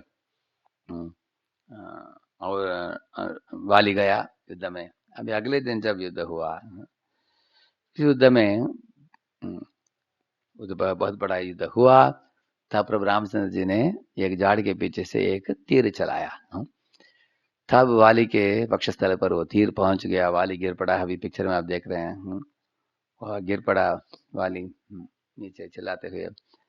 तब प्रभु रामचंद्र जी लक्ष्मण वापस लौट कर आए, निकल कर आए, तब वाली ने देखा, बड़ा आश्चर्य हुआ उसको, 6 प्रश्न पूछा उसने। मैंने सुना है कि आप बड़े चरित्रवान हो, बहुत बड़े वंश में पैदा हुए हो, आप इस तरह का निंदनीय कार्य आपने कैसे किया, मुझे कैसे मारा आपने। इस दुनिया में देखा जाता है कि लोग हिरण को मारते हैं चमड़े के लिए, ये एक बाघ को मारते हैं ये नख के लिए, कभी कभी कुछ अलग अलग प्राणियों को लोग अलग अलग चीज के लिए मारते हैं, लेकिन बंदर को मारकर आपको क्या प्रभाव प्राप्त होगा, आपको, आपने क्यों किया। दूसरी और एक चीज बोला उन्होंने, हम लोग जंगल में मूल खाते हैं, कंदमूल खाते हैं, फल खाते हैं, और आप लोग शहर में जैसे आप लोग चावल खाते हैं, गेहूं खाते हैं, दूसरा भोजन खाते हैं। तो मेरे आपके साथ झगड़ा कुछ नहीं है, आपका राज्य अलग है, मेरा शासन अलग है इधर, तो आपने मुझे क्यों ऐसे मारा? और मेरा मेरा दुश्मनी तो मेरे भाई के साथ था, आपके साथ नहीं। ऐसे होते समय आपने क्यों मारा? और साथ साथ आपने एक झाड़ के पीछे छुप कर क्यों मारा? तो ये सब अधर्म है। इस तरह वाली ने अलग अलग चीज, 5 6 चीज पूछा उसने प्रभु रामचंद्र जी को। तब रामचंद्र जी बोले, हर एक का जवाब दिया उन्होंने। उन्होंने बोला, वाली, तुम बोल रहे हो कि ये तुम्हारा राज्य है, मेरे साथ संबंध नहीं, लेकिन संबंध है, कैसे है मैं बताऊंगा। अभी के समय में भरत शासन कर रहा है अयोध्या में, और सारे देश उनके शासन में है, और सारे जंगल मेरे शासन में है, और सारे जंगल मेरे शासन। इसलिए जंगल में जो भी अधार्मिक पथ में चलता हो उसको दंड देना मेरा कर्तव्य है, वो बोले पहले। आगे बोला उन्होंने कि जब क्षत्रिय लोग शिकार करते हैं जंगल में, उजाड़ के पीछे छुप कर ही जानवरों को शिकार करते हैं। इसलिए मैं जिस तरह तुमको बाण से मारा, इसमें कुछ गलत नहीं, लेकिन अगर तुम इस तरह के धार्मिक विषय के बारे में बात करते हो, तुम साधारण जानवर जैसे नहीं हो, तो मनुष्य जैसे तुम्हारे पास बुद्धिमत्ता है ना, इसलिए तो तुम धर्म की बात करते हो। इसका मतलब है तुमको मनुष्य जैसे जीना भी चाहिए। एक मनुष्य जो होता है उसको परपत्नी को माँ के रूप में देखना चाहिए, लेकिन तुमने क्या किया? रूमा को अपहरण किया तुमने, इसलिए महापाप किया, अवैध संग किया तुमने। जो अवैध संग करने वाले व्यक्ति के लिए ये योग्य दंड क्या है? मृत्यु दंड है। इसलिए मैंने तुमको मृत्यु दंड दिया, उससे तुम्हारा शुद्धिकरण होगा। ये बात सुनकर वाली समझ लिया और माफी मांगा। अपने पास जो नेकलेस था उसको पहना दिया सुग्रीव को, बोला कि सुग्रीव तुम राजा बनो, मेरे बेटे अंगद को संभालो। और प्रभु रामचंद्र जी को विनती किया कि आप मुझे आशीर्वाद दीजिए, आप तो प्रभु हैं, सब जानते हैं, आपके अंदर लेश मात्र भी दोष नहीं है, दोष तो मेरे में है, आप मुझे माफ कर दीजिए। इस तरह उनसे माफी मांगकर अपने देह त्याग किया वाली ने। तो उसके बाद प्रभु रामचंद्र ने हनुमान जी को बोला, अभी सुग्रीव को राजा बनाया जाए, किष्किंधा के साथ शासन वो करे, और उनका राज्य पट्टाभिषेक हुआ। उसके बाद बारिश का मौसम चालू हुआ। उस समय प्रभु रामचंद्र ने बोला कि अभी आसमान में हम देख रहे हैं जोरदार बारिश चालू हो गया है, घना बादल है, हवा बह रही है तेजी से। इस मौसम में कोई बाहर नहीं निकल पाएगा, मैं और लक्ष्मण हम गुफा में रहेंगे, और ये 4 महीना बीतने दीजिए। इसके बाद सुग्रीव को बोला, सुग्रीव ये 4 महीने होने के बाद मैं आपसे मदद मांगूंगा, और आप बंदरों को भेजकर सीता को ढूंढने के काम में मदद कीजिए। और सुग्रीव बोला, क्यों नहीं, आप मेरे निकट प्रिय मित्र हैं, मैं जरूर आपकी सेवा में लग जाऊंगा सही समय पर। ऐसे बोलकर सुग्रीव चला गया। अभी अब राम लक्ष्मण वो ठहरे, वो 4 महीना का समय बीत गया। उस समय प्रभु रामचंद्र जी ने बोला लक्ष्मण को, हे लक्ष्मण देखो आसमान में ये घना बादल को जब मैं देखता हूँ, उसमें बिजली जब चमकता है और तेजी से जब बादल जाते हैं, मुझे लगता है कि ये घोर रावण जो है वो सीता को उठा के लेके जा रहा है। ऐसे मुझे लगता है। ऐसे प्रभु रामचंद्र ने बोला। तो लक्ष्मण को आश्वासन दिया, आप चिंता मत कीजिए, जल्दी ही जल्द हमें पहचान हो जाएगा, हम सीता को ढूंढ लेंगे, आप उत्साह बनाए रखिए। इस तरह लक्ष्मण प्रभु रामचंद्र जी को आश्वासन दिया। तब 4 महीना तो हो ही गया, लेकिन होने के बाद भी और 15-20 दिन भी हो चुका है। आसमान में सूर्य चमक रहा है, जमीन में जो पहले तो बरसाती के कारण कीचड़ वगैरह होता था, अभी सब सूख गया सूर्य के किरणों के कारण। और सूर्य तेजोमय, सूर्य की रोशनी दिख रहा है, सब लोग चल रहे हैं फिर रहे हैं, सब काम चालू हो गया। लेकिन अभी सुग्रीव का नाम निशान नहीं है, दिखाई नहीं दे रहा है। 15-20 दिन हो गया शरद ऋतु चालू होकर। पर रामचंद्र जी ने बुलाया लक्ष्मण को, लक्ष्मण लगता है कि ये बंदर जो है वानर अपने कर्तव्य को भूल गया, अपने ही राज्य सिंहासन प्राप्त होने के बाद राज्य सुख लोभ में वो भोग विलास में डूबकर अपने कर्तव्य भूल गया। थोड़ा तुम जाकर उसको डांटना पड़ेगा, उसको जगाना पड़ेगा, नहीं तो करते वो सीता को ढूंढने में कुछ नहीं कर पाएगा वो। तब लक्ष्मण ने बोला, तत्क्षण बोला उन्होंने, अभी जाकर मैं सुग्रीव को मार दूंगा, बोला उन्होंने। भगवान ने बोला मार दोगे तुम तो काम कैसे होगा? तो उसको जगाओ, बोलो कि प्रभु रामचंद्र जी तुम्हारी राह देख रहे हैं, तुमने वचन दिया है लेकिन भूल गया है। और क्या हो चुका था, सुग्रीव राजा बनने के बाद राजा की जो जिम्मेदारियां हैं उसका भी भूल चुका था वो। शासन की जिम्मेदारी भी भूल गया, प्रभु रामचंद्र जी की ओर जो जिम्मेदारी था वो भी भूल गया, और शराब पीने में, नशा लेने में, अनेक स्त्री बंधुओं के साथ भोग विलास करने में। अभी रूमा आती पहले, अभी तारा भी उसके साथ विवाह कर लिया अभी, क्योंकि तारा के लिए भी आश्रय चाहिए था किसी पुरुष का। तो वाली तो मर गया ना, उसके बाद दूसरा विवाह किया तारा ने सुग्रीव के साथ। इस तरह तारा और रूमा दोनों को लेकर अनेक स्त्रियों के साथ उसके उसके महल में हमेशा कुछ गाना चलता था, हंसना, भोग विलास करना, इस तरह समय बीता रहा था। हमेशा शराब पीकर उसके आंखें लाल लाल दिखते थे ऐसे। तो सब मंत्रियों ने सोचा कि ये राजा जो है अभी भोग विलास में पड़ गया है, हाँ, अभी भूल गया उसके सब कर्तव्यों को, क्या किया जाए। मिनिस्टर लोग सब चला रहे थे अपने बुद्धि से। उस समय लक्ष्मण आ गया उधर महल के सामने अपने धनुष बाण लेकर, एकदम क्रोधित अवस्था में। उनको देखकर बंदर सब जो बाहर खड़े थे, वो बड़े बड़े पत्थर उठा लिया हाथ में, बड़े बड़े पेड़ों को भी उखाड़ लिया। ये कौन इतना क्रोधी अवस्था में आया है लक्ष्मण करके। लेकिन लक्ष्मण के तीक्ष्ण आंखों को देखकर वो सब छोड़कर भागने लगे सब बंदर, ऐसे। तो महल के समक्ष आकर धनुष का धागा, धार बोलते हैं ना, धनुष का दाग लेकर ढाक ढाक ढाक ढाक ढाक ऐसे आवाज करने लगा लक्ष्मण। उस आवाज को सुनकर लगा कि मानो आकाश में बिजली चमक रहा हो, बहुत बड़ा आवाज आता है ना जैसे बारिश के समय, धार धार धार धार ऐसा आवाज आता है ना, ऐसे आवाज आया। उसको सुनकर सब लोग के अंदर कंपन आ गया। तब सुग्रीव के सब मंत्री लोग उसके बिस्तर में के इधर उधर इर्द गिर्द खड़े हो गए, बोले कि राजा उठ जाइए उठ जाइए उठ जाइए, लक्ष्मण आए हैं। अंगद उनके पांव पकड़ रहा है, बुला रहा है, चाचा जी उठ जाइए आप भी, हैं आ जाइए।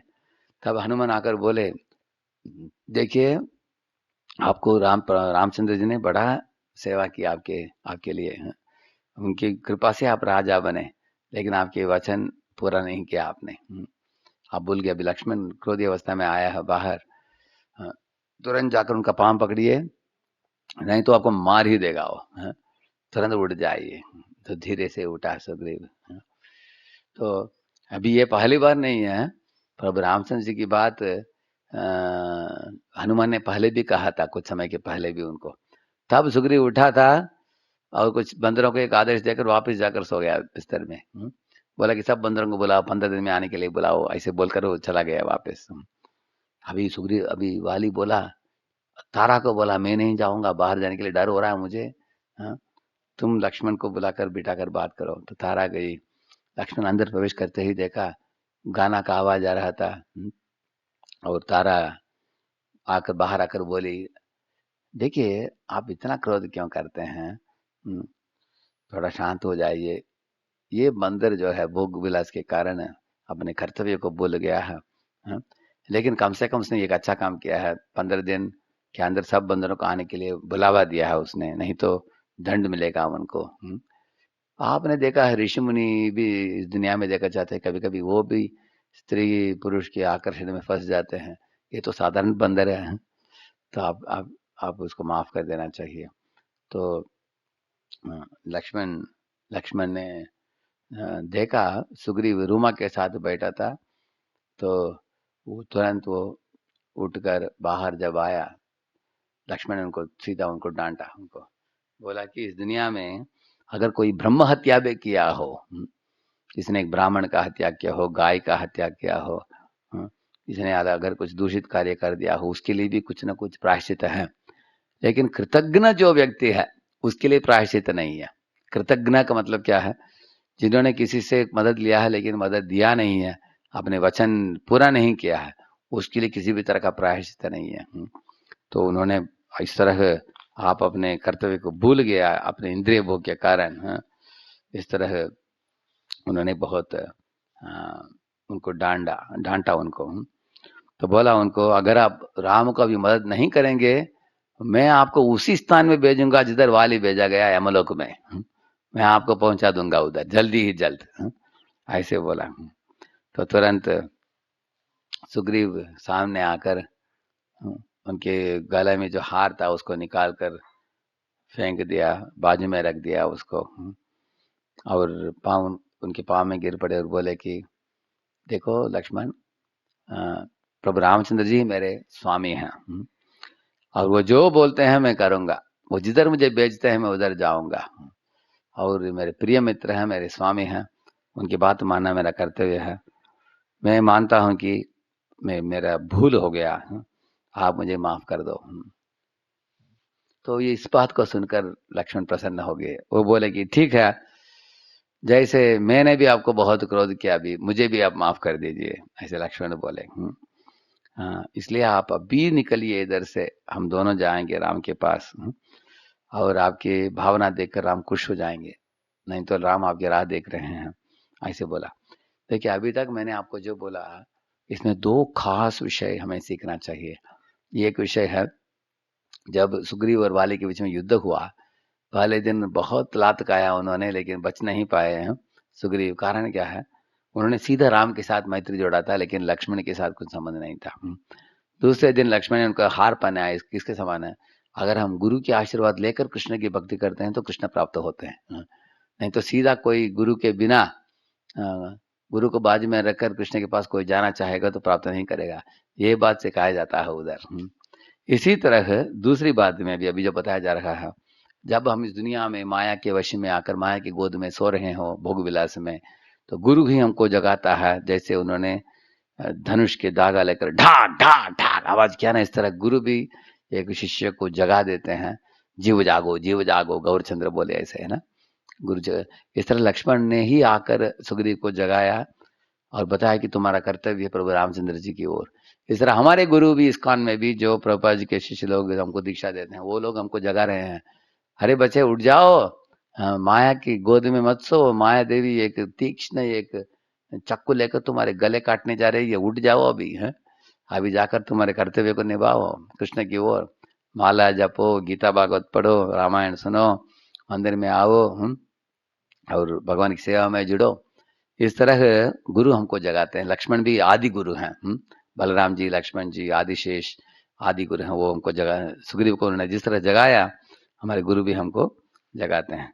तो उस समय सुग्रीव ने सब बंदरों को आदेश दिया, सब आ जाओ। वो सब बंदर कोने कोने से आगे, हजारों लाखों करोड़ों बंदरों को बुलाकर प्रभु रामचंद्र जी के साथ बैठकर राम जी को बोला कि अभी हम क्या करें, आप ही बताइए। तो प्रभु रामचंद्र ने बोला कि हमारा पहला उद्देश्य है रावण के रहने का स्थान पहचानना, किधर है वो, और उधर क्या सीता अभी भी जिंदा है क्या, उसको ढूंढ निकालना हमारा कर्तव्य है। ऐसे बोला उन्होंने। इसलिए पहले तुम सब बंदरों को ढूंढने के काम में लगाओ, सीता किधर है। तो अभी उत्तर दिशा में, दक्षिण दिशा में, पूरब दिशा में, पश्चिम दिशा में, सब दिशा में उन्होंने अलग अलग बंदरों को भेज दिया। तो दक्षिण दिशा में उन्होंने अंगद, नील, हनुमान, जाम्बवान, महेंद्र, द्विविदा, इन सब लोगों को भेजा, अंगद को लीडर बनाकर। इधर आप देखेंगे, इधर देखिए सुग्रीव बोल रहा है सबको, सब अलग अलग दिशा में जाओ। हाँ, सब बंदर। तब उन्होंने, सुग्रीव ने बोला, भगवान को बोला कि इन सब बंदर जो जा रहे हैं उनमें से हनुमान जो है, हनुमान को सामने लाया। बोला, हनुमान तुम सबसे शक्तिशाली हो, वानर हो, और तुम्हारे दुश्मन कोई भी तुम्हारे दुश्मन नहीं कर सकते हैं, भूमि में, आसमान में, स्वर्ग में, नरक में। इस तरह तुम्हारे जैसे शक्ति किसी के पास नहीं है। मनुष्य से भी ज्यादा शक्ति तुम्हारे पास, क्योंकि तुमको बहुत आशीर्वाद मिला है पहले से। जैसे इंद्र ने आशीर्वाद दी थी, ब्रह्मा ने आशीर्वाद दी थी उनको। इसलिए उन्होंने बोला कि तुम बुद्धिमान भी हो, शक्तिशाली भी हो, और सब तरह के बाकी वानरों के साथ अच्छा संबंध भी हो तुम्हारा। इसलिए मैं सोच रहा हूँ कि तुम सीता को ढूंढ कर लाओगे। ये बात सुनकर, सुग्रीव की बात सुनकर प्रभु रामचंद्र खुश हुए। तो उन्होंने सोचा कि लगता है मुझे हनुमान ही ढूंढ कर लाएगा, इसलिए हनुमान को उन्होंने बुलाया। बोला कि मेरे पास ये एक अंगूठी है, इसको तुम्हारे पास रखो। अगर सीता को मिलते समय एक साक्षी के रूप में दिखाना हो तो ये दिखा सकते हो तुम। ऐसे प्रभु रामचंद्र ने उनको दिया था। और उन्होंने बोला कि मुझे विश्वास है कि तुम ही पहचानोगे सीता को, तुम संदेश लाओगे। ऐसे बोलकर सब बंदरों को भेजा गया। प्रभु रामचंद्र ने सुग्रीव को पूछा, सुग्रीव ऐसे कैसे तुम सारे दुनिया को जानते हो, कोने कोने को इतना जागृत अच्छा पढ़ा है तुमने? तब सुग्रीव बोला, नहीं नहीं, जब मेरे भाई वाली मुझे भगा रहा था, इस दुनिया में कुछ भी कोना नहीं है जिधर मैं गया नहीं है, इसे सब स्थान जानता हूं मैं, ऐसे बोला उसने। इसलिए मैं सब जानता हूँ, अभी ये काम में आ रहा है मुझे। इसलिए सब बंदरों को बोला किधर किधर क्या क्या स्थान है, आप लोगों को किधर किधर जाना चाहिए, ऐसे पूरा बोला उन्होंने। इसके बाद सब लोग, सब वानर अलग अलग दिशा में गए। देखिए इधर पिक्चर में भगवान प्रभु रामचंद्र जी दे रहे हैं हनुमान को अंगूठी दे रहे हैं। अभी हनुमान निकल रहे हैं ग्रुप के साथ। अभी देखिए इसमें बालकांड, अयोध्या कांड, अरण्य कांड, किष्किंधा कांड, सुंदरकांड, युद्धकांड, उत्तरकांड। अभी हम लोग किष्किंधा कांड से हम सुन रहे हैं अभी तक। तो श्लोक बहुत हैं इसमें, वैसे तो 5000 श्लोक हैं, हम संक्षिप्त रूप में आज प्रश्न में आज बता रहे हैं। तो अभी हमने वाली के वध के बारे में बोल दिया, लक्ष्मण कैसे कुपित हुए चतुर्मास्य के बाद वो भी बता दिया। अभी वानर ढूंढते हुए जा रहे हैं सीता को, उसके बारे में सुनेंगे अभी। तो वानर इस तरह से ढूंढते ढूंढते जाते समय एक स्थान आ पहुंचे जिधर बहुत सूखा सूखा पड़ा था। उधर सब बंदर को भूख था, प्यास था, सोचे कि मर ही जाएंगे, धूप भी बहुत कड़ी था। उस जंगल में पेड़ पौधे थे लेकिन एक भी पत्ता नहीं था, ऐसे सूखा सूखा पड़ा था। तो बंदरों ने बोला कि अरे हम लोगों को फल भी नहीं मिल रहा है, पत्ता भी नहीं मिल रहा है खाने के लिए, कैसे हम जिएंगे? उस समय कुछ बंदरों ने देखा ये गुफा था, गुफा से पानी निकल रहा था, उधर एकदम हरियाली था उधर। तो निकट गए, उस गुफा के अंदर प्रवेश किया, धीरे धीरे सब बंदर प्रवेश किया। अंदर जाते ही ऐसे एक स्थान में जा पहुंचे जैसे पिक्चर में आप देख रहे हो, ये एक अप्सरा बैठी थी उधर। उसका नाम था स्वयं प्रभा करके, एक तपस्विनी बैठकर एकदम ध्यान मुद्रा में बैठी थी। सब वानर पहुंच के उधर, तो अंगद और हनुमान दोनों खड़े हैं। उन्होंने बोला उनको, हे माते, हम लोग बहुत प्यास से,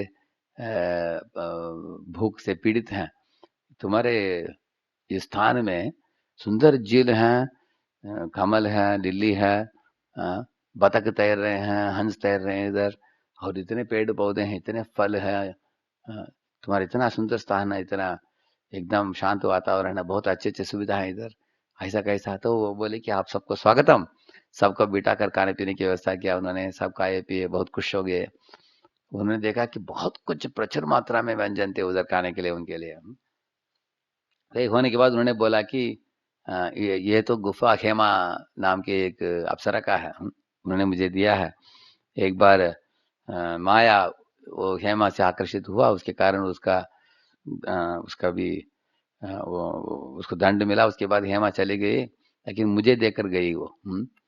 तो मैं इस स्थान का सुरक्षा रखती हूँ, और आप लोगों को स्वागत, आपको, आप लोग आराम कीजिए, ऐसे बोला। तो उस समय तारा सामने आई, बोले कि ये तो बहुत सुंदर स्थान है, हम लोग सीता को तो ढूंढ नहीं पा रहे हैं, चलो हम लोग इधर ही ठहरते हैं, खाते हैं, पीते हैं, सोते हैं, जीवन भर बिता देंगे इधर, क्योंकि हमको सुग्रीव ढूंढ नहीं पाएगा, तो हम लोग सीता के पीछे पड़ने की जरूरत नहीं, ऐसे बोली वो। इसको सुनकर अंगद भी हाँ से हाँ मिलाया, हाँ अच्छी बात है, अच्छी बात है, वो भी बोला। और सब बंदर ताली बजाने लगे, बहुत अच्छा आइडिया है, हमको भी वही चाहता कि एक स्थान इसे प्राप्त हो जाए, हम खाए पिए सोए।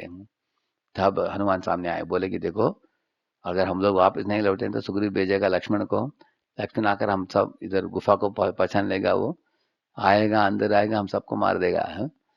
इसलिए अच्छा है कि हम लोग इधर से निकल चले, हमारे कर्तव्य को ना भूले। तो किस तरह हम भी कभी कभी आध्यात्मिक जीवन में कुछ अच्छा सुविधा, खाने की व्यवस्था, ठहरने की व्यवस्था होता तो हम तो खाते हैं पीते हैं सोते हैं, कुछ भगवत कैंकर्य में जुड़ते नहीं, हम गंभीर नहीं बनते हैं भक्ति में, कभी ठंडे पड़ जाते हैं। इसलिए हमें हनुमान जैसे भक्त चाहिए, जो हमको जगाएंगे, जो हमको बोलेंगे कि अरे गंभीर बना भक्ति में, भगवत धाम लौट चलो, ये दुनिया सोने के लिए नहीं है, इस तरह है। तो ये हनुमान ने सबको जगाया ऐसे। हाँ, तो आलसीपन को छोड़ना, है, स्वार्थ भावना को छोड़ना, ये छोड़ना चाहिए, उत्साह चाहिए, निश्चय चाहिए, धैर्य चाहिए मेरे जीवन में, ये हम सीखते हैं। तो इसके आगे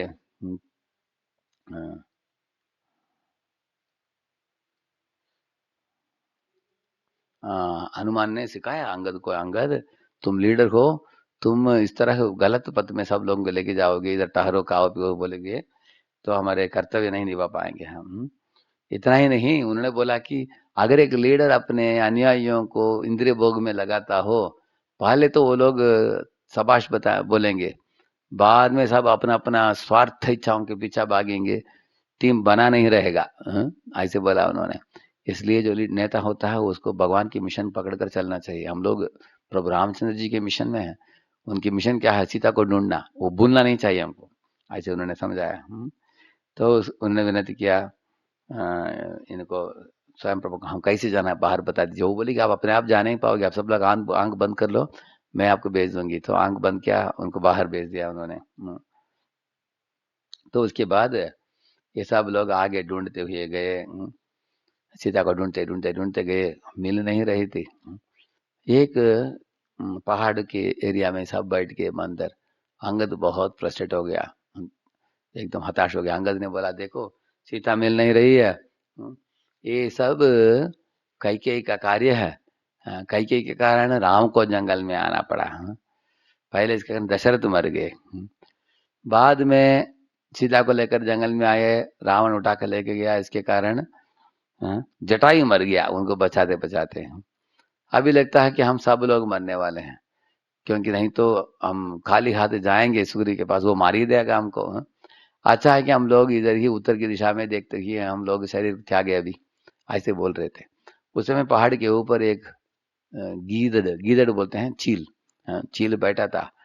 और वो बोला कि अच्छा अच्छा, आप लोगों को आत्महत्या करने की इच्छा है क्या? नो प्रॉब्लम, आप लोग आत्महत्या करो, मुझे बहुत खाना भोजन मिल जाएगा आप लोगों को खाने में, बहुत दिन के लिए आप लोगों को रख कर खा पाऊंगा मैं। हा हा हा हा हा, ऐसे बोल रहा था ये गीदड़। उसको देखकर सब बंदर डर गए, अरे बाप रे बाप, सोच रहा है कि हम मरेंगे। लेकिन वो गिदर बोल रहा था, लेकिन आप लोग बता रहे थे जटायु के बारे में, क्या जटायु बोला आप लोगों ने? तो ये लोग बोले हाँ हाँ, हो जटायु के बारे में जानते हो आप लोग, आओ आओ मेरे पास, मैं बताऊंगा, मुझे ऊपर से नीचे लेके आओ। तब सब बंदर बोले कि इसको ऊपर से नीचे लेके आने के लिए जाएंगे तो खा डालेगा हमको। तो कुछ बंदर बोले अरे हमको मरना ही है ना, या तो हमको तो मरे ना तो ये मारेगा, नो प्रॉब्लम है। तो ऊपर से उठाया उसको, नीचे लेके आया उसको। तो तब ये गिदड़ बोला कि मेरा नाम संपाति है, मैं जानता हूँ जटायु का मैं भाई हूँ, हम दोनों एक बार इंद्रलोक में गए हैं, इंद्र के साथ लड़ाई किया, उसको पराजित किया हमने, उससे भी ऊपर उठे हम सूर्य सूर्य के पास जाने के लिए। तब मेरा भाई जटायु का चक्कर आने लगा, उसको उसको बचाने के लिए, गर्मी से बचाने के लिए मैंने अपने पंखों से उसको छाया दिया, लेकिन मेरे पंखे जल गए, एक जंग का पंखा जल गया, मैं नीचे गिर पड़ा, मैं इस तरह है। तो मेरे पंखे निकलने के कारण मैं ऐसे हो गया अभी।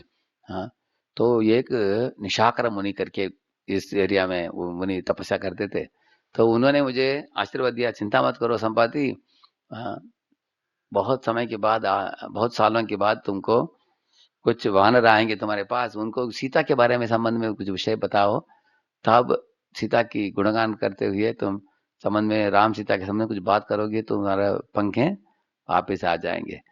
इसलिए संपाति ने बोला मेरे तो पंखा नहीं है, अभी मैं उड़ नहीं पाऊंगा, मेरे भाई जटायु ने प्रभु राम की सीता की सेवा किया, लेकिन मैं सेवा नहीं कर पाऊंगा, पंखा नहीं है मेरे पास, फिर भी मैं मुख से सेवा करूंगा। पंखा नहीं है तो क्या फर्क पड़ा, हम मुख से सेवा करेंगे, प्रभु रामचंद्र जी को मदद करेंगे सीता को ढूंढने में। मैं अभी आप लोगों को बता देता हूँ, सुनो ध्यान से। वो बोले कि देखो, मेरे आंख टेलीस्कोपिक आंख है, मैं देख सकता हूँ, उधर लंका देख रहा हूँ, इधर से लंका में सोने का लंका है, उधर उधर ही रहता है रावण।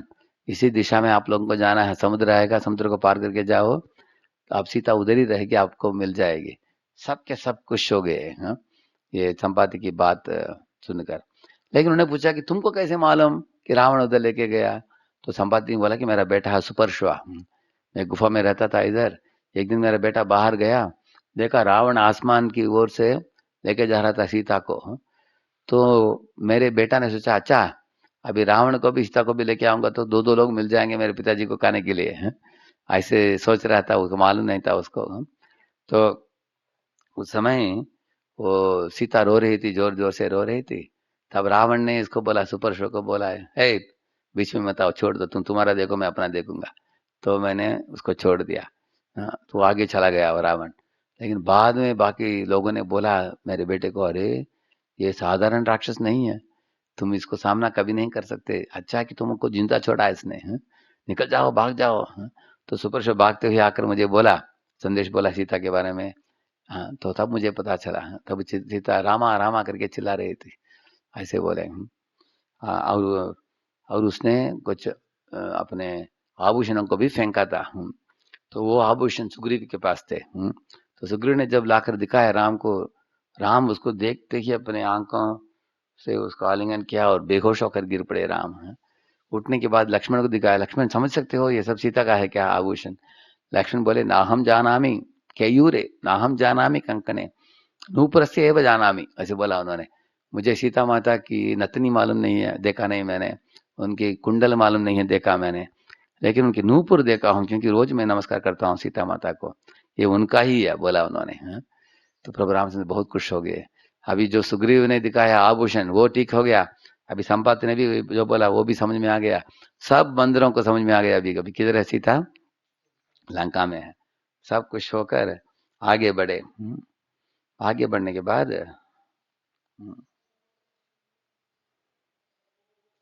हम्म, वो संपाति तो लंबा चौड़ा कहानी बता रहा था अपना, लेकिन अंगद ने बोला, संपाति तुम्हारी कहानी अच्छा है लेकिन हमारे प्रश्नों का जवाब दो, अभी सीता किधर गई, हाँ, उसके बारे में हमको संदेश दो, ऐसे बोला। उसके बाद मिल गया उनको, हाँ। और संपाति ये सब बात बोलते ही तुरंत उनको पंखा मिल गया, ऊपर उड़ने लगा वो। 8,000 साल वेट किया उसने, इससे आप धैर्यता देख सकते हैं संपाति का, और इस तरह जाकर देखा, वानरों ने देखा कि बहुत बड़ा समुद्र है, विशाल समुद्र है, कैसे हम पार करेंगे इसको, देख रहे थे। अंगद बैठ ही गया देखे, अभी हनुमान ने बोला, अंगद तुम निराश मत हो जाओ, भाइया उठ जाओ, क्योंकि तुम निराश हो जाओगे तो सब बंदर भी निराश होते जा रहे हैं, सब लोगों ने अपना गधा नीचे रख दिया देखे। इसलिए उनको बोला कि निराश मत हो जाओ, हम पूछेंगे। तो सब वानरों को पूछो कौन क्या कर सकता है। उन्होंने बोला कि ठीक है महेंद्र, तुम कितना कूद मार सकते हो? उसने बोला मैं 60 योजन कूद मार सकता हूँ। द्विविद ने बोला मैं 70 योजन कूद मार सकता हूँ। सुषेण ने बोला मैं 80 योजन कूद मार सकता हूँ। और जाम्बवान ने बोला मैं तो 90 नहीं तो 100 भी योजन कूद मार सकता हूँ, क्योंकि मैं अभी वृद्ध हूँ, इसलिए मैं सोच रहा हूँ। लेकिन मैं जब आप जैसे युवक था तभी हिमालय पर्वत जो है उसका 1000 बार गोल गोल घूम कर मैं वापस लौटा था ऐसे, और जब समुद्र मंथन लीला चल रही थी, तभी भी मैंने ही सब जड़ी बूटियों के लेके आकर समुद्र में डाला था, दुग्ध सागर में, उसको काम मेरा ही था ऐसे, तो इस तरह वो बोला कि जब वामन देव अवतरित हुए, उनकी प्रदक्षिणा करने के लिए 1000 बार मैंने प्रदक्षिणा किया उनकी, एक ही खुद में ऐसे ऐसे बोला है। इस तरह करने की क्षमता थी मेरे पास, अभी भी मैं कर सकता हूँ। फिर भी उसने बोला कि मैं अभी बुढ़ा हो गया हूँ, इसलिए एक वृद्ध लोगों का कर्तव्य है कि वो छोटों को मौका दे, इस तरह इन्होंने बोला, जाम्बवान ने बोला, तो अंगद ने भी बोला जाम्बवान को, आप तो वरिष्ठ हैं हमारे टीम में, आप बताइए हमारे वानरों के बीच में किसको भेजना चाहिए, मैं खुद भी जा सकता हूँ, अंगद बोला। उन्होंने बोला, जामन बोला नहीं, तुम लीडर हो, तुम जाकर उधर फंस जाओगे तो सब हताश हो जाएंगे, उनको तुमको नहीं जाना चाहिए, किसी और को ढूंढेंगे। तो उन्होंने हनुमान को चुना उन्होंने, और हनुमान की पूरा, हाँ, कथा बताया उन्होंने। हाँ, बोला कि हनुमान बचपन से कितना शक्तिशाली है। बचपन में ही उन्होंने कूद मारा ये सूर्य को पकड़ने के लिए, तब इंद्र ने अपने वज्र लेकर ठिश करके उसको मारा है। तब वो बेहोश हो गए, इसके कारण वायु कुपित होकर सब वायु को अपने पास ले लिया, सारे देव देवता द्वंद्व में पड़ गए, हवा नहीं मिला उनको। तब तब सब देवता आकर आशीर्वाद दिया हनुमान को, हाँ तुम परम पराक्रमशाली हो गए, तुम शक्तिशाली हो गए, इस तरह उनको तुम अपना इच्छा मृत्यु होगा तुम्हारा, है तुम चिरंजीवी हो गए, इस तरह अनेक आशीर्वाद मिला उनको, तुमको कोई जीत नहीं पाएगा, है इस तरह है। तो ये सब आशीर्वादों को उनको प्राप्त हुआ है। तब देखिए हनुमान के आकार बढ़ रहा है। इस तरह का प्रोत्साहन सुनकर हम लोग भी भक्तों को प्रोत्साहन देंगे उनके भक्ति में, और आगे बढ़ते हैं भक्त लोग, ये समझते हैं। और उन्होंने बोला कि अभी हनुमान ने भी ऐसे बताया, मैं भी मेरे पर्वत को 1000 बार गोल गोल घूम कर आ सकता हूँ। और जब गरुड़ उड़ता है आसमान में, मैं गरुड़ को भी 1000 बार प्रदक्षिणा करके आ सकता हूँ मैं नीचे। और अभी हे वानरों, मैं लंका में जाऊंगा, सीता अगर मिल नहीं रही है, पूरे लंका को भी उखाड़ कर लेके आ सकता हूँ इधर। ऐसे बोला उसने। सब बंदरों ने ताली बजाया, बोला हनुमान आप हमारे नेता हो, बहुत अच्छी बात है, लेकिन बड़ा बड़ा बात भी मत करो, लेकिन करके भी दिखाओ, ऐसे बोले वो। हाँ तो इस तरह है सब खुश हो गए। अभी सब अभी गदा उठा रहे हैं ऊपर देखे, तो हनुमान के आकार बढ़ गया बहुत, अभी जाम्बवान की प्रोत्साहन से। तो वो लोग बोले कि हम लोग एक पाँव में खड़े रहेंगे तुम आने तक, इस तरह बोलकर अब खुद मारने के पहले वो मंदार पर्वत के उधर, मंदार पर्वत के ऊपर चढ़े हनुमान। चढ़कर उन्होंने प्रार्थना किया, इंद्र को प्रार्थना किया, ब्रह्मा जी को प्रार्थना किया, वायु को प्रार्थना किया, अपने गुरुदेव सूर्य को प्रार्थना किया, और प्रभु रामचंद्र जिनकी खुशी के लिए वो सेवा दे रहे हैं उनको प्रार्थना किया। आप सब लोग महान महात्मा, महान पुरुष भगवान, आप सब आशीर्वाद दीजिए मुझे कि मेरे मेरे प्रोजेक्ट जो है सीता को ढूंढने का प्रोजेक्ट वो पूरा होगा आपके आशीर्वाद से। इस तरह प्रार्थना किया। हम लोग भी प्रार्थना करना चाहिए, कुछ भी कार्य हम शुरू करते हैं तो प्रार्थना करना बहुत आवश्यक है। ऐसे प्रार्थना करके खुद मारा हनुमान।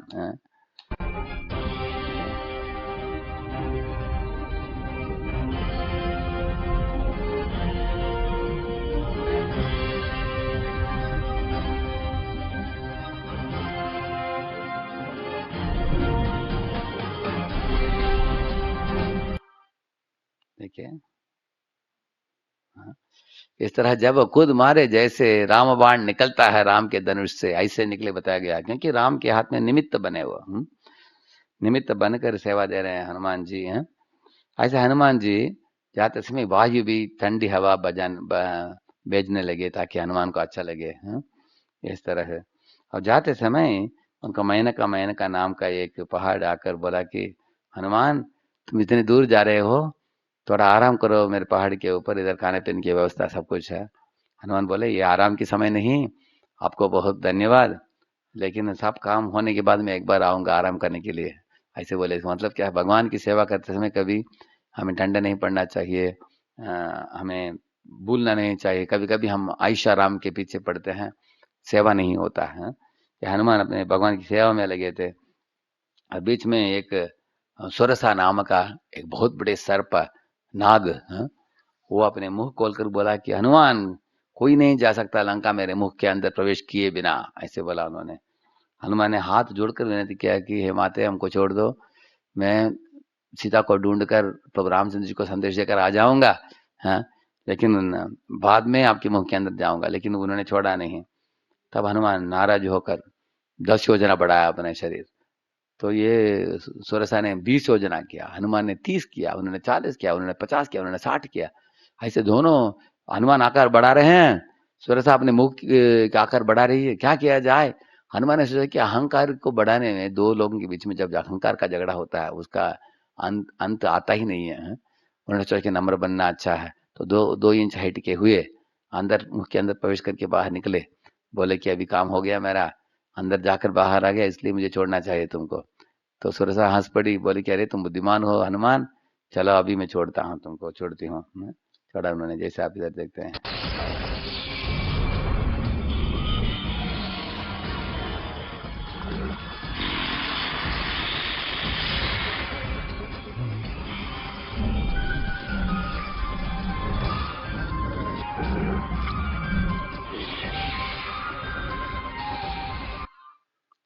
देखिए कितने बुद्धिमान है हनुमान। हम लोग भी भगवान की सेवा देते समय कुछ अहंकार के वश में आकर सेवा नहीं हो रहा है तो हमें नम्र बन जाना चाहिए हनुमान जैसे हैं। वो हम सीखते हैं। हाँ, छोटे बनकर मुख्य अंदर जाकर आगे काम हो गया तो आगे गए वो। हाँ, हनुमान हनुमान। और एक और एक अ, सिम्हिका नाम का एक राक्षसी आई, तो वो इनके इनके परछाई को पकड़ रही थी, वो आगे बढ़ नहीं पा रहे थे। हाँ, तो हमारे अंदर जो ईर्ष्या होता है इस तरह, उन्होंने समझा कि मैं जितना भी बड़ा आकार करूं इसके साथ झगड़ा नहीं कर सकते। इसलिए क्या किया उन्होंने, एकदम छोटे हो गए, सबसे छोटे हो गए अणु जैसे। तो मुंह के अंदर प्रवेश करके इनकी पेट में अंदर जाकर पेट को फाड़ कर बाहर आ गए। हैं? और बाहर आ गए, जैसे आप देखते हैं इस तरह हम ईर्ष्या को फाड़ देना चाहिए। हैं? छोड़ देना चाहिए हमको। छोड़कर आगे जाते हैं। लंका पहुंचने के बाद भी थकावट नहीं हुई, एकदम ताजा रहा इनका चेतना, क्योंकि भगवान की सेवा में कभी कोई अ, थकावट नहीं आता है। इस तरह हनुमान ने विविध तरह की सेवा की, प्रभु रामचंद्र जी की, सीता की, अ, प्रार्थना की अपने बड़ों बड़ों की ओर, अपने मित्रों के साथ मैत्री अच्छा था उनका, उनके अंदर शक्ति थी लेकिन अहंकार नहीं थी। अभी आगे जाकर भी लंका में अनेक चीज करेंगे। अ, तो लंगिनी नाम की एक राक्षसी खड़ी थी, तो हनुमान एक एक बिल्ली के साइज बनाकर धीरे से अंदर घुस रहे थे लंका में, देखा उन्होंने। ये लंका नगरी, सोने का लंका। लेकिन लंगनी पहचान लिया उनको, ए छोटा बंदर तुम किधर जा रहे हो? वो बोले नहीं नहीं, ऐसे ही देखने के लिए आया हूँ, बगीचों में थोड़ा घूमूंगा, देखकर निकल जाऊंगा, जिधर से आया मैं उधर से निकल जाऊंगा। बोली नहीं नहीं नहीं, ये ऐसे अनजाने लोगों को हम छोड़ते नहीं, पहले बताओ तुम्हारा पहचान बताओ, कौन हो तुम ऐसे। वो बोला ऐसे ही घूमने वाले बंदर हूँ। बोला नहीं नहीं, मानूंगी नहीं, बताओ। तो लंगनी ने अपने अपने बाएं के हाथ से पट करके हनुमान को मारा, तो हनुमान भी अपने यही बाएं हाथ से उनको मारा है। तो लंगनी गिर पड़ी नीचे। हैं? तब वो बोले कि ब्रह्मा जी ने एक वरदान दी थी कि एक बंदर आकर जब तुमको मारेगा तुम नीचे गिर पड़ोगी। हम्म, उसके बाद ही रावण का सर्वनाश चालू होगा। तो लगता है कि वो समय आ गया अभी। अभी मैं तुमको अनुमति देती हूँ, चलो अंदर। तो अंदर गए, अलग अलग महलों के ऊपर चढ़कर ढूंढते हुए गए। तो आप देखेंगे तो हनुमान को अलग अलग महलों में जाने के बाद एक महल से दूसरा तीसरा चौथा कूदते गए। हर महल में उन्होंने देखा कि सुंदर सुंदर स्त्रियां अच्छे अच्छे कपड़े पहनकर पतियों को स्वागत कर रहे हैं शाम के समय। सोना है, चांदी है, वैडूर्य है, अच्छे अच्छे खाने के पदार्थ है। लोग बड़े ऐश्वर्य में दे रहे हैं, करोड़ों राक्षस हैं ऐसे। तो रावण के महल के ऊपर पहुंच के पुष्प का विमान था, उधर से अंदर कूद गए नीचे। रात का समय आ गया था, सब सो रहे थे, रावण भी सो रहा था। रावण का एक ही सर था, सिर्फ युद्ध में 10 सर होता था उसका। तो ऐसे हाथ रखकर सो रहा था। हनुमान ने सोचा कि इतना खूबसूरत व्यक्ति, इतना पराक्रमशाली व्यक्ति, अगर ये भगवान का भक्त होता तो कितना अच्छा होता। ऐसे हनुमान सोच रहा था। और उनके हाथ में भी अनेक स्त्रियां सो रही थी, कुछ कुछ सब खूबसूरत स्त्रियां थी, देवलोक से, अलग अलग लोगों से उसने लाया था स्त्रियों को। कोई स्त्री सो रही थी वीणा के साथ, कोई डमरू के साथ सो रही थी। उधर बड़ा बड़ा शराब शराब का बड़ा टिपाई रखा था उधर, मांस के टुकड़े थे इधर उधर। अनेक आयुध, अनेक जो इंस्ट्रूमेंट यूज करते हैं गाने के लिए, वो सब थे, वीणा थे, जल जलता इत्यादि। समझ गए हनुमान जी, लगता है कि ये सब लोग गाए हैं, नाचे हैं, शराब पिए हैं, मांस खाए हैं, अभी सो गए हैं अभी। हैं? ये सब खूबसूरत थे, लेश मात्र भी दोष नहीं था किसी में। तो हनुमान ढूंढ रहे थे, एक एक स्त्री को देख रहे थे, यह मेरे रिश्ता है क्या, ये मेरे प्रभु के रामचंद्र जी की सीता हो क्या? ऐसे ऐसे देख रहे थे, लेकिन सीता मिल नहीं रही थी। तब हनुमान को शंका हुआ, मैं तो ब्रह्मचारी हूँ, मैं स्त्रियों को देखने से दूषित नहीं हो जाऊंगा क्या? तब उनके मन में विचार उठा कि हमारे हेतु क्या है, देखना चाहिए। मैं देख रहा हूँ इन स्त्रियों को, लेकिन मेरे मन में विकार नहीं उठ रहा है, क्यों? क्योंकि सदा मैं सीताराम को मन में धारण करते हुए इनको देख रहा हूँ, उनकी सेवा में। लेकिन सीता मिल नहीं रही है। तो बाहर गए, ऊपर जाकर वो महल के ऊपर बैठे। उन्होंने सोचा कि अगर सीता नहीं मिलेगी, जाकर मैं बोलूंगा सीता नहीं मिली तो क्या होगा। अ, तो प्रभु रामचंद्र जी प्राण छोड़ देंगे, लक्ष्मण प्राण छोड़ देंगे। हैं? और सुग्रीव प्राण छोड़ देंगे, भरत शत्रुघ्न प्राण छोड़ देंगे, तो सबको मारने के बदले अच्छा है कि मैं इधर ही ठहर जाऊं जीवन भर और रावण को ढूंढता रहूं, सीता को ढूंढता रहूं, ऐसे सोचा। उस समय हताश होकर इस तरह के भावना उनके मन में उठा। तब उन्होंने सोचा कि मैं अभी गाऊं, प्रभु के नाम गाकर मैं प्रभु को ही प्रार्थना करूं। रामचंद्र रघुवीरा, रामचंद्र रणधीरा, रामचंद्र रघुवीरा, रामचंद्र रणधीरा, रामचंद्र मम बंधो, रामचंद्र जय सिंधु, रामचंद्र मम बंधो, रामचंद्र जय सिंधु, रामचंद्र रघुरामा, रामचंद्र परंदामा, रामचंद्र रघुरामा, रामचंद्र परंदाम। श्री राम जय राम जय जय राम, श्री राम जय राम जय जय राम, श्री राम जय राम जय जय राम, श्री राम जय, श्री राम जय राम जय जय राम, श्री राम जय राम जय जय राम, सीताराम जय सीताराम, सीताराम जय सीताराम,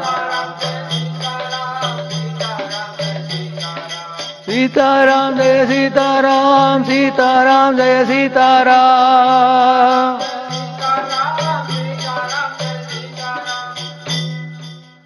वैसे गाते गाते हनुमान को एक सद्बुद्धि भगवान ने दिया उसको। यशोदा पिक्चर, हनुमान को प्रभु रामचंद्र ने सद्बुद्धि दिया कि सीता को क्यों महल के अंदर ढूंढ रहे हो, महल के बाहर भी हो सकती है कहीं भी। उस समय उन्होंने अशोक वाटिका में सीता माता को पाया। अब देख रहे हैं, तो इधर ही हम प्रवचन को विराम देने वाले हैं। क्यों, अभी 1.5 घंटा हो गया तो हम आगे बढ़ा नहीं पाएंगे इस कथा को।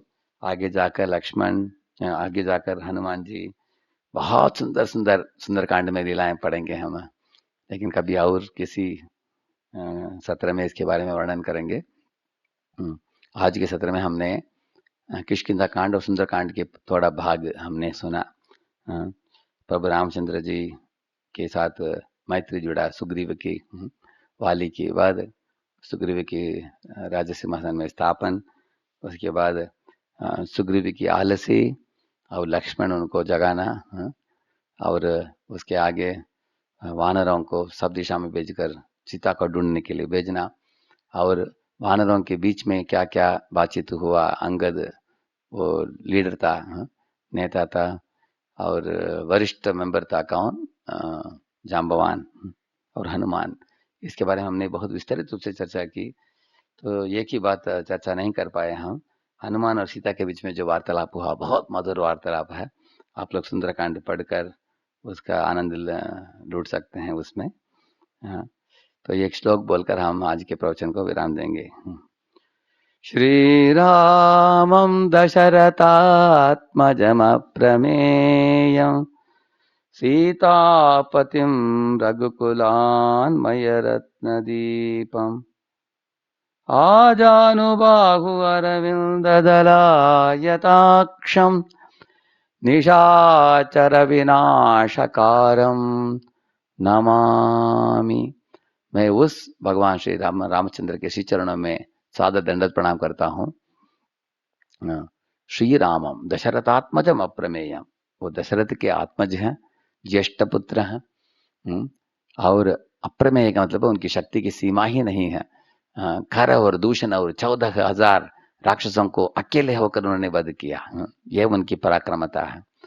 अप्रमेयम सीतापतिम, अंतरंगा शक्ति सीता माता के प्रभु स्वामी हैं। सीतापतिम रघुकुलान्मय रत्न दीपम, रघुकुल तिलक है। रघुकुल सूर्यवंश जो है उसमें से श्रेष्ठ, सबसे श्रेष्ठ राजा भगवान ही रामचंद्र जी हैं। रघुकुलान्मय रत्न दीपम, आजानुबाहु, हाँ, उनके आकार बहुत लंबा है। अरविंद दलायताक्षम, वो बहुत खूबसूरत है, उनके आंखें कमल के पंखुड़ी के बराबर है। निशाचर विनाशकारम, सब राक्षसों को वध करके भगवान के अपने भक्तों को, ब्राह्मणों को भक्ति मार्ग बहुत शांति से उसको स्वीकार कर अभ्यास करने के लिए पथ बनाने वाले प्रभु रामचंद्र हैं। निशाचकार विनाशकारम नमामि, मैं उनके श्री चरणों में दंडवत प्रणाम करता हूँ। हरे कृष्णा। श्रील प्रभुपाद की और भक्त वृंद की। प्रभुपाद जी भी हनुमान जैसे ही हैं। अमेरिका में जाकर रावण जैसे देश में भी उन्होंने प्रचार काम करके उधर से सारे दुनिया के लोगों को कृष्ण भावनामृत फैलाकर, हरे कृष्ण मंत्र देकर, गीता भागवत रामायण महाभारत इत्यादि देकर उन्होंने भगवान की भक्ति में जोड़ा है। तो हनुमान, अर्जुन, इन्हीं के ही पथ में चलने वाले हमारे श्री प्रभुपाद जी की भी जय जयकार हो। श्री प्रभुपाद की